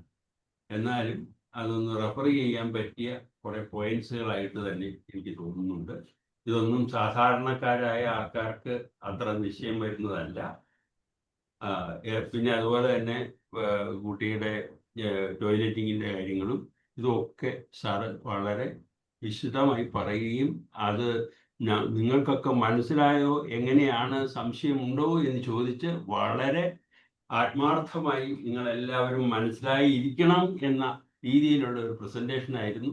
അത് വളരെ കോൺട്രിബ്യൂട്ടറി ആണ്. പ്രത്യേകിച്ച് ഈ കാര്യത്തിൽ വളരെയധികം അനുഭവം ഇല്ലാത്തവരാണ് അധികവുമെങ്കിലും ഈ പ്രായത്തിൽ അതൊക്കെ മനസ്സിലാക്കാൻ കഴിഞ്ഞതിൽ വളരെയധികം സന്തോഷമുണ്ട്. പിന്നെ സാറേ, ഞാൻ ഈ അച്ചടക്കത്തിൻ്റെ കാര്യം പറയുമ്പോൾ ഞാൻ ശ്രദ്ധിച്ച 1-2 കാര്യങ്ങൾ ഞാൻ പറയുകയാണ്. കൊച്ചുകുട്ടി, ഒരു 3 വയസ്സിന് താഴെയുള്ള കുട്ടിയൊക്കെ ഡൈനിങ് ടേബിളിൽ കയറി. അപ്പോൾ ഡൈനിങ് ടേബിളിൽ നിന്നും താഴെ ഇറക്കി വിട്ടാൽ വീണ്ടും കയറും. കൂടുതൽ എന്താ ചെയ്യണേ കൊച്ചിനെ? തല്ലാനും പറ്റാനൊന്നും പറ്റില്ലല്ലോ. എന്നാൽ മോളിൽ കയറി ഡൈനിങ് റൂമിൽ കയറി ഇരുന്ന് കഴിഞ്ഞാലുള്ള പ്രശ്നം എന്ന് പറഞ്ഞാൽ അവിടെ ചിലപ്പോൾ ഈ താഴെ വീണാൽ പൊട്ടുന്ന സാധനങ്ങളൊക്കെ ആണ്, അതൊക്കെ എടുത്ത് ഇടും. പക്ഷേ അതെങ്ങനെ കുട്ടിയെ താഴെ ഇരുത്താൻ പറ്റും എന്ന് ഞാനും ശ്രദ്ധിച്ചു നോക്കിയിട്ടുണ്ട്. കാരണം എന്നെ ഒന്നും ചെയ്യാനില്ല, അടിച്ച് താഴെ നിർത്തുക എന്നേ ഉള്ളൂ. പിന്നെയും വെച്ച് കയറി മോളിയിരിക്കും. അല്ലാണ്ട് വേറെ സിവിയർ പണിഷ്മെൻ്റ് ഒന്നും കുട്ടിക്ക് കൊടുക്കാനൊക്കെ ഒന്നുമില്ല. അപ്പോൾ കുട്ടിയോട് ഈ കസേരയിൽ ഇരിക്കാനുള്ളതാണ് 3 വയസ്സ് വരെയുള്ള 2-3 കാര്യം ഞാൻ പറയുന്നത്. കസേരയിൽ ഇരിക്കാനുള്ളതാണ്, മേശയിൽ ആരും ഇരിക്കില്ല. ആരെങ്കിലും ഇരിക്കുന്നത് കണ്ടിട്ടുണ്ടോ? ഇല്ല. അപ്പം മോൻ അങ്ങനെ ഇരിക്കരുത് എന്ന് പറഞ്ഞാൽ കുട്ടി കുറേയൊക്കെ ആണേലും വേറെ ആരാണ്ട് ഇരുന്ന കാര്യം അവൻ കണ്ടതും വിളിച്ചു പറയും. ഗ്രോണപ്പായിട്ടുള്ള ആരെങ്കിലും കയറുന്നത് പറഞ്ഞ് ജയിക്കാനൊക്കെ നോക്കും. അപ്പൊ ഇതൊക്കെ ഒരു പ്രധാനപ്പെട്ട കാര്യമാണ്. അതുപോലെ തന്നെ ഭിത്തിയിലൊക്കെ വരയ്ക്കുകയൊക്കെ ചെയ്യുന്ന കാര്യങ്ങൾ, ഇതെല്ലാം വളരെ സൗമ്യമായി കാര്യങ്ങൾ പറഞ്ഞു വെച്ചാൽ കുറേയൊക്കെ അത് പ്രാക്ടിക്കലായിട്ട് ഫലം കാണുന്നതാണെന്ന് ഞാൻ മനസ്സിലാക്കിയിട്ടുണ്ട്. ഞാനൊരു ഗ്രാൻഡ് പേരൻ്റ് ആയപ്പോഴാണ് കേട്ടോ ഇത് മനസ്സിലാക്കിയത്. എൻ്റെ ചെറുപ്പത്തിലൊന്നും എൻ്റെ കുട്ടികളെ ഒന്നും ഞാനത് മനസ്സിലാക്കിയിട്ടില്ല. പക്ഷെ അതിൻ്റെ വളരെയധികം ഗുണം ചെയ്യുന്ന കാര്യങ്ങളാണ് എന്ന് എനിക്ക് മനസ്സിലായിട്ടുണ്ട്. അത് മനസ്സിലായത് ഞാനൊരു കൗൺസിലിങ്ങുമായിട്ട് ബന്ധപ്പെട്ടുള്ളത് കൊണ്ടാണ് എനിക്കത് വളരെ ക്ഷമയോടുകൂടി നോക്കാനൊക്കെ കഴിഞ്ഞിട്ട്. എൻ്റെ മകൻ ചോദിക്കാറുണ്ട്, എന്താണ് അന്ന് ഞങ്ങളും ഒന്നും ഇങ്ങനെ കാണിക്കാറുള്ളതെന്ന് ചോദിക്കാറുണ്ട്. അപ്പോൾ ഞാനിത് പറഞ്ഞത് എന്താണെന്ന് വെച്ച് കഴിഞ്ഞാൽ, ഈ കിട്ടുന്ന അറിവുകളാണ് നമ്മൾ മറ്റുള്ളവരോട് ഷെയർ ചെയ്യുകയും കുട്ടികളോട് പ്രാക്ടീസ് ചെയ്യുകയും ചെയ്യും. അത് അങ്ങനെയുള്ള അറിവുകൾ കിട്ടുന്നതിനുള്ള സാധ്യതകൾ സാധാരണക്കാർക്ക് വളരെ കുറവാണ്. അപ്പോൾ അതുകൊണ്ട് ഇന്നത്തെ ഈ 6 ദിവസങ്ങളായി സാറ് ചെയ്ത ഈ ക്ലാസ്സുകൾ ഈ പാർട്ടിസിപ്പൻസ് ആയിട്ടുള്ള നമുക്കൊക്കെ വളരെ യൂസ്ഫുള്ളായ ഒരു കാര്യമാണെന്ന് എടുത്തു പറയാൻ കൂടി വേണ്ടിയിട്ടാണ് ഞാനിത് പറഞ്ഞത്. Thank you. ജോർജ് സാർ പറയും സാർ. സാറേ ഞാൻ പറയാം സാറേ. ആ താങ്ക് യു സാർ. ഞാൻ റോയ് സാറ് വളരെ പ്രധാനപ്പെട്ട ഒരു കാര്യം സൂചിപ്പിച്ചു. നമുക്ക് കിട്ടിയ ഈ അറിവ് തീർച്ചയായിട്ടും പൊതുസമൂഹത്തിൽ നമുക്ക് പ്രചരിപ്പിക്കേണ്ട വിഷയം, പ്രത്യേകിച്ചും പാരൻറ്റിംഗ് ആയിട്ട് ബന്ധപ്പെട്ടുകൊണ്ടുള്ള എല്ലാ അവസരങ്ങളിലും ഇത് ഉപയോഗപ്പെടുത്തേണ്ട ഒരു വിഷയമാണിത്. ഇത് വിദ്യാഭ്യാസമുള്ള ആളുകൾ തന്നെ, ഇതിനെപ്പറ്റിയൊക്കെ പഠിച്ച ആളുകൾ തന്നെ ചെറിയ മക്കളെ 2 വയസ്സ് 3 വയസ്സായ കുട്ടികളെ വടിയെടുത്തിട്ട് കുട്ടികളെ നിയന്ത്രിക്കുന്നത് കാണുമ്പോൾ ഞാൻ പലപ്പോഴും എനിക്ക് തന്നെ അത്ഭുതം തോന്നിയിട്ടുണ്ട് സാർ. ഞാൻ ഇന്നതിൻ്റെ ഇടയ്ക്ക് ഒരു അംഗനവാടിയിൽ ഈ പ്രവേശനോത്സവമായിട്ട് ബന്ധപ്പെട്ടുകൊണ്ട് കുട്ടികളെ പരിപാടിക്ക് ഉദ്ഘാടനം ചെയ്യാൻ വേണ്ടി എന്നെ ക്ഷണിച്ചു. ഞാൻ പോയി. അവിടെ ബലൂണ്, മിഠായി, പല ഇതുമായിട്ട് കുട്ടികൾ പൂവുകൾ, ഇതൊക്കെ ആയിട്ട് കുട്ടികൾ ഇങ്ങനെ ഓടിച്ചാടി കളിക്കുന്നുണ്ട്. അപ്പം ടീച്ചർ കയ്യിലൊരു വടിയുണ്ട്. ഒരു കുട്ടി മറ്റൊരു കുട്ടീൻ്റെ ബലൂൺ പിടിച്ച് പറിച്ചപ്പോൾ ടീച്ചർ വടിയായിട്ട് ചെന്നിട്ട് ആ കുട്ടിയുടെ കൈ പിടിച്ചിട്ട് ആ കുട്ടിയെ ഭയപ്പെടുത്തി. ഞാനത് കണ്ടപ്പോൾ അത്ഭുതപ്പെട്ടു. ഇങ്ങനത്തെ ടീച്ചർമാരൊക്കെ ഉണ്ട് ഈ കുട്ടികളെ ഏൽപ്പിച്ചാൽ ഇതിൻ്റെ ഭാവി എന്താവും? ഞാൻ തന്നെ കുറേ അത്ഭുതപ്പെട്ടു. ഞാൻ ആ ടീച്ചറെ സ്വകാര്യമായിട്ട് വിളിച്ചിട്ട് ഞാൻ ഒരു നിർദ്ദേശം കൊടുത്തു. ടീച്ചറെ, നിങ്ങൾ ചെയ്തത് മഹാ അപകടമാണ്, നിങ്ങൾ ചെയ്യരുത്. ഇത് കണ്ടാൽ അത്യാവശ്യം ബോധമുള്ള രക്ഷിതാക്കൾ ആരും കുട്ടികളെ ഇങ്ങോട്ട് പറഞ്ഞേക്കില്ല ടീച്ചറെ എന്ന് ഞാൻ അതിനെ ഉപദേശിച്ച് അത് ഉൾക്കൊള്ളുകയും ചെയ്തു. ഇത് വലിയൊരു വിഷയമാണ് സർ. ഞാൻ ചെറിയ അനുഭവം പറയാം. എൻ്റെ വീട്ടിൻ്റെ അടുത്ത് ഒരു വീട്ടിൽ ഒരു 3 കുട്ടികളുണ്ടായിരുന്നു. ആ അമ്മ മരണപ്പെട്ടു. അപ്പോഴേ പിതാവ് വേറെ 2ാം വിവാഹം കഴിച്ച് 2ാമമ്മയായി. ഈ 2ാമമ്മായി വേറെ കുട്ടികളൊക്കെ ഉണ്ടായി. ആദ്യത്തെ 3 കുട്ടികളെ അവഗണിച്ചുകൊണ്ട് പിതാവ് വരുമ്പോഴത്തേക്ക് എന്തെങ്കിലുമൊക്കെ പ്രശ്നങ്ങൾ ഉണ്ടാക്കിയിട്ട് ഈ വീട്ടിൽ എപ്പോഴും ഈ കുട്ടികൾക്ക് അടിയും പിടിയും ശകാരങ്ങളുമാണ്. ആ കുട്ടികൾ വളർന്ന് വലുതായപ്പോൾ സാറേ ഇപ്പോഴും എനിക്ക് ഓർമ്മയുണ്ട്, ആ കുട്ടികൾ മാനസിക രോഗികളായി കഴിഞ്ഞു. ആ 3 കുട്ടികൾ, ആൺകുട്ടികൾ. അന്ന് ഞാൻ പിന്നീട് എനിക്ക് ഈ അധ്യാപക ജോലിയിൽ പ്രവേശിച്ചപ്പോഴാണ് ഇതിൻ്റെ ഗൗരവം മനസ്സിലാക്കിയത്. വടിപ്രയോഗത്തിൻ്റെ ഞങ്ങളൊക്കെ പഠിക്കുന്ന കാലത്ത് ഇത് തന്നെയായിരുന്നു സർ. ആ വാഴക്കാട് ആ ഭാഗത്തു നിന്നൊക്കെ അധ്യാപകന്മാർ വന്നിട്ടുണ്ടെങ്കിൽ എനിക്കറിയാം വടിയായിട്ട് വന്നിട്ട് അടി തന്നെയാണ്. ഞാൻ പിന്നെ അത്യാവശ്യം പഠിക്കുന്നതുകൊണ്ട് ആ പ്രയോഗത്തിൽ നിന്ന് രക്ഷപ്പെടലാണ്. എത്രയോ കുട്ടികൾ അടി കൊണ്ട് പഠനം നിർത്തിവെച്ച് പോയ കുട്ടികളൊക്കെ ഉണ്ട്. ഇത് വലിയ പ്രശ്നമാണ് സർ. ഈ കുട്ടികളെ തീർച്ചയായിട്ടും നമ്മൾ ഈ പാരൻറ്റിങ്ങിൽ ഇത് പ്രയോഗിക്കേണ്ടത് ആവശ്യമാണ്. കുട്ടികളെ അടിച്ച് വളർത്തണം എന്നൊക്കെ പഠിപ്പിക്കുന്ന ക്ലാസ്സുകളൊക്കെ ഞാൻ കേട്ടിട്ടുണ്ട്. അതാണ് ഞാൻ 6 വയസ്സിൻ്റെ 7 വയസ്സൊക്കെ ചോദിച്ചത്, ക്ലിയറാക്കിയതാണ്. ചില ആളുകൾ അത് പറഞ്ഞ് പ്രചരിപ്പിക്കുന്നുണ്ട്. പാരൻറ്റിങ് ക്ലാസ്സുകളിലൊക്കെ ഞാൻ കേട്ടിട്ടുണ്ട്, മുതിർന്ന കുട്ടികളെ അടിച്ച് വളർത്തണം, അപ്പോഴേ നേരെ ആവുള്ളൂ എന്നുള്ള രീതിയിൽ പാരൻറ്റിങ് ക്ലാസ്സുകളൊക്കെ നടക്കുന്നുണ്ട് സർ. ഇതിനെപ്പറ്റി ശാസ്ത്രീയ പഠനങ്ങൾ ഇപ്പം 54 രാജ്യങ്ങളിൽ നിരോധിച്ചു എന്ന് പറഞ്ഞല്ലോ. നമ്മളെപ്പോഴും അതിനെപ്പറ്റി ആരും ബോധവാന്മാരല്ല. വളരെ ഉപകാരപ്രദമായ ഒരു സെഷൻ ക്ലാസ്സാണ് സാർ ഇവിടെ അവതരിപ്പിച്ചത്. ഇത് തീർച്ചയായിട്ടും ഇത് പൊതുസമൂഹത്തിന് വിട്ടുകൊടുക്കണം, എത്തിക്കണം. പാരന്റിംഗ് ആയിട്ട് ബന്ധപ്പെട്ടുകൊണ്ട് നിരന്തരം പല സ്ഥലങ്ങളിലും ക്ലാസ്സുകളും പഠനങ്ങളും നടന്നുകൊണ്ടിരിക്കുകയാണ്, എല്ലാ സ്കൂളുകളിലും വിദ്യാഭ്യാസ സ്ഥാപനങ്ങളിലൊക്കെ. ഞാനിപ്പോൾ സർവീസിലില്ല സർ. ഞാൻ 2000-ൽ റിട്ടയർഡായി. അപ്പം എനിക്ക് പലതും ചെയ്യാൻ കഴിയില്ല, ആളുകൾക്ക് ഉപദേശിച്ചു കൊടുക്കാനേ പറ്റുള്ളൂ. എവിടെയെങ്കിലും കിട്ടുന്ന അവസരങ്ങളിൽ തീർച്ചയായിട്ടും ഞാനിത് ഉപയോഗപ്പെടുത്തും. സാറിൻ്റെ പേര് പറഞ്ഞുകൊണ്ട് തന്നെ ഞാൻ ഉപയോഗപ്പെടുത്തും. ഇത് വളരെ ഉപകാരപ്രദമായ ഒരു സെഷനായിരുന്നു സർ. Thank you sir. ഇതുപോലെയുള്ള ഇതിൽ തുടർച്ചയായിട്ടുള്ള ക്ലാസ്സുകൾ ഇനിയും സാറിനെ പ്രതീക്ഷിക്കുന്നു. Okay, thank you all once again. Welcome. സാറേ thank you sir. Vijayaram sir, congratulation sir.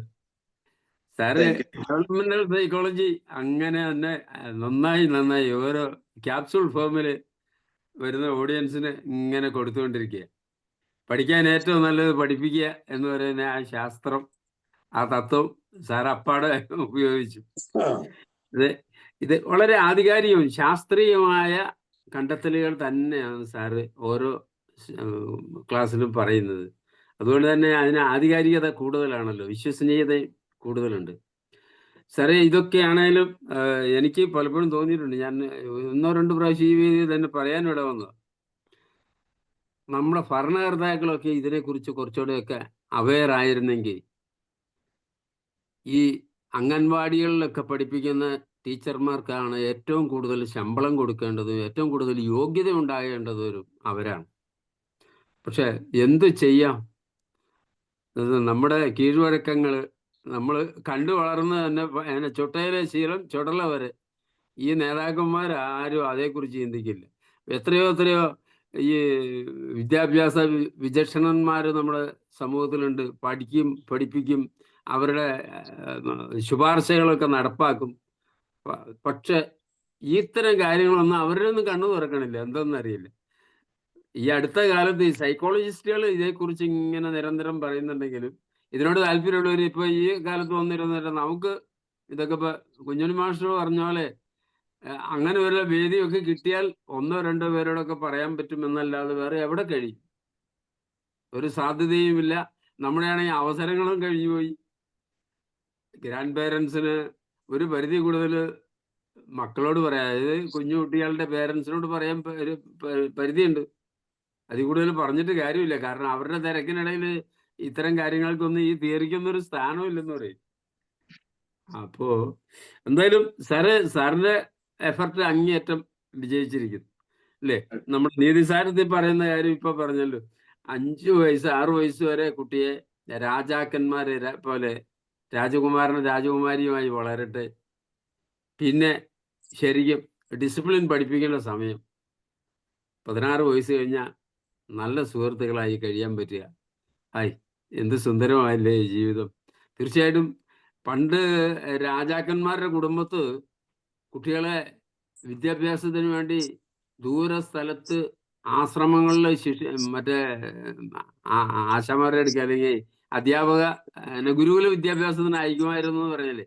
അവരൊക്കെ എന്തുമാത്രം പീഡനങ്ങൾ അനുഭവിച്ച കാര്യങ്ങൾ ഓരോരുത്തരുടെയും ചരിത്രത്തിൽ നമ്മൾ കേട്ടിട്ടുണ്ട്. ഈ തത്വം അപ്പാടെ തന്നെ പകർത്തിയിരുന്ന അവരൊക്കെ മഹാരാജാക്കന്മാരായി മാറിയിട്ടുണ്ട്, വളർന്നിട്ടുണ്ട്. നല്ല കിട്ടേണ്ടതുപോലെ കിട്ടേണ്ട സമയത്ത് കിട്ടി എന്നുള്ളതാണ് അതിൻ്റെ നേട്ടം. തീർച്ചയായിട്ടും വളരെ ഗുണകരമായ, ഇപ്പോഴാണേലും കേട്ടറിയാൻ നമുക്ക് മനസ്സിനൊരു സുഖമുണ്ടല്ലോ, ഒരു വലിയ അറിവ് കിട്ടി എന്നുള്ള ഒരു തോന്നൽ, ആ ഒരു സംതൃപ്തിക്ക് ഇടയായി. ഒത്തിരി സന്തോഷം, ഒത്തിരി അഭിനന്ദനം sir. Thank you so much.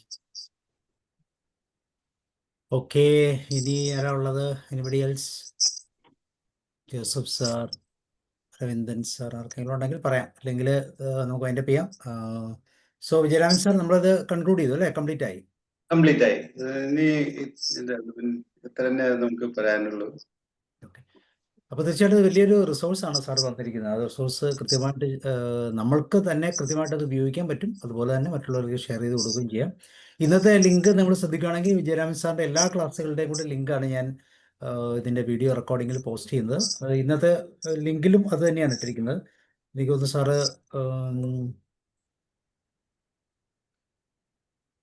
എത്ര ക്ലാസ് എടുത്തിരുന്നു സാർ? ടോട്ടൽ ക്ലാസ്സുകളാണോ ചോദിച്ചത് സാറ്? അതെ, ഞാനത് നോക്കട്ടെ.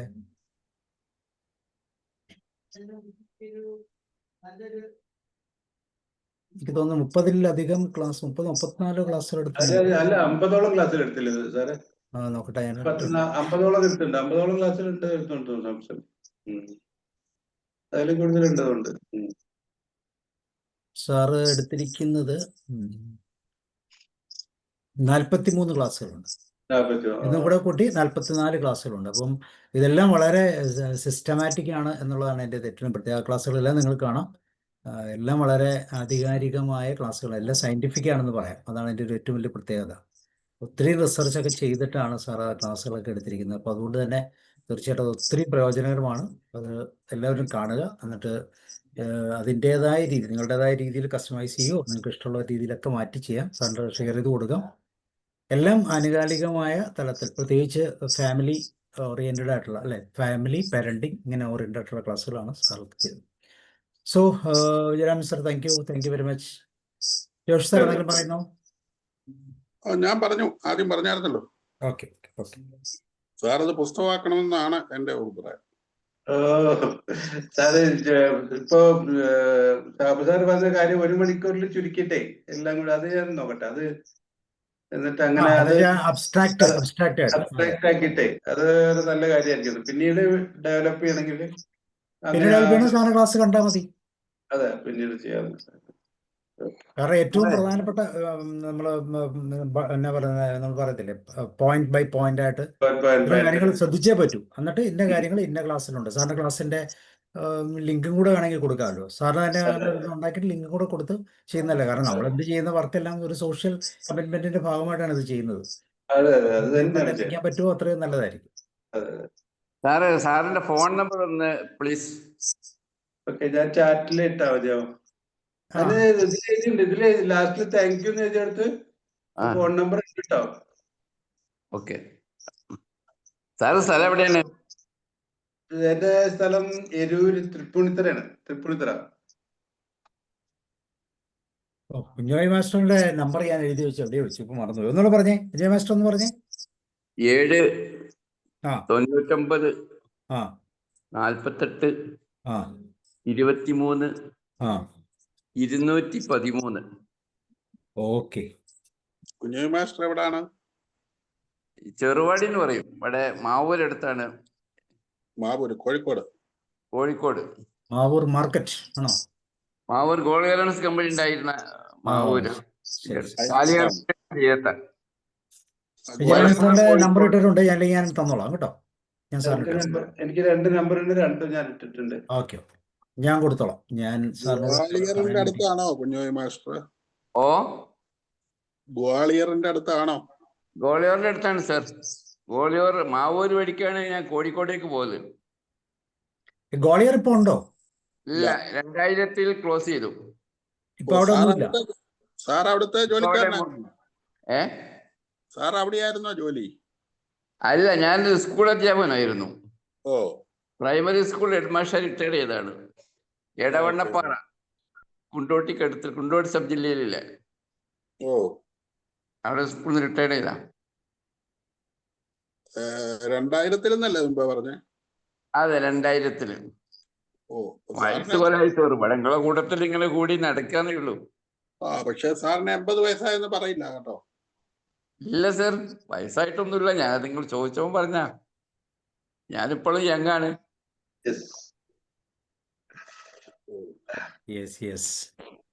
സോ ഓക്കെ, അപ്പോൾ നമുക്ക് വൈൻഡപ്പ് ചെയ്യാം അല്ലേ? Thank you. അപ്പോൾ വിജയരാം സാർ, അടുത്തൊരു പുതിയ ടോപ്പിക്കുമായിട്ട് നമുക്ക് വീണ്ടും കാണാം. See you and good night. Bye. Good night.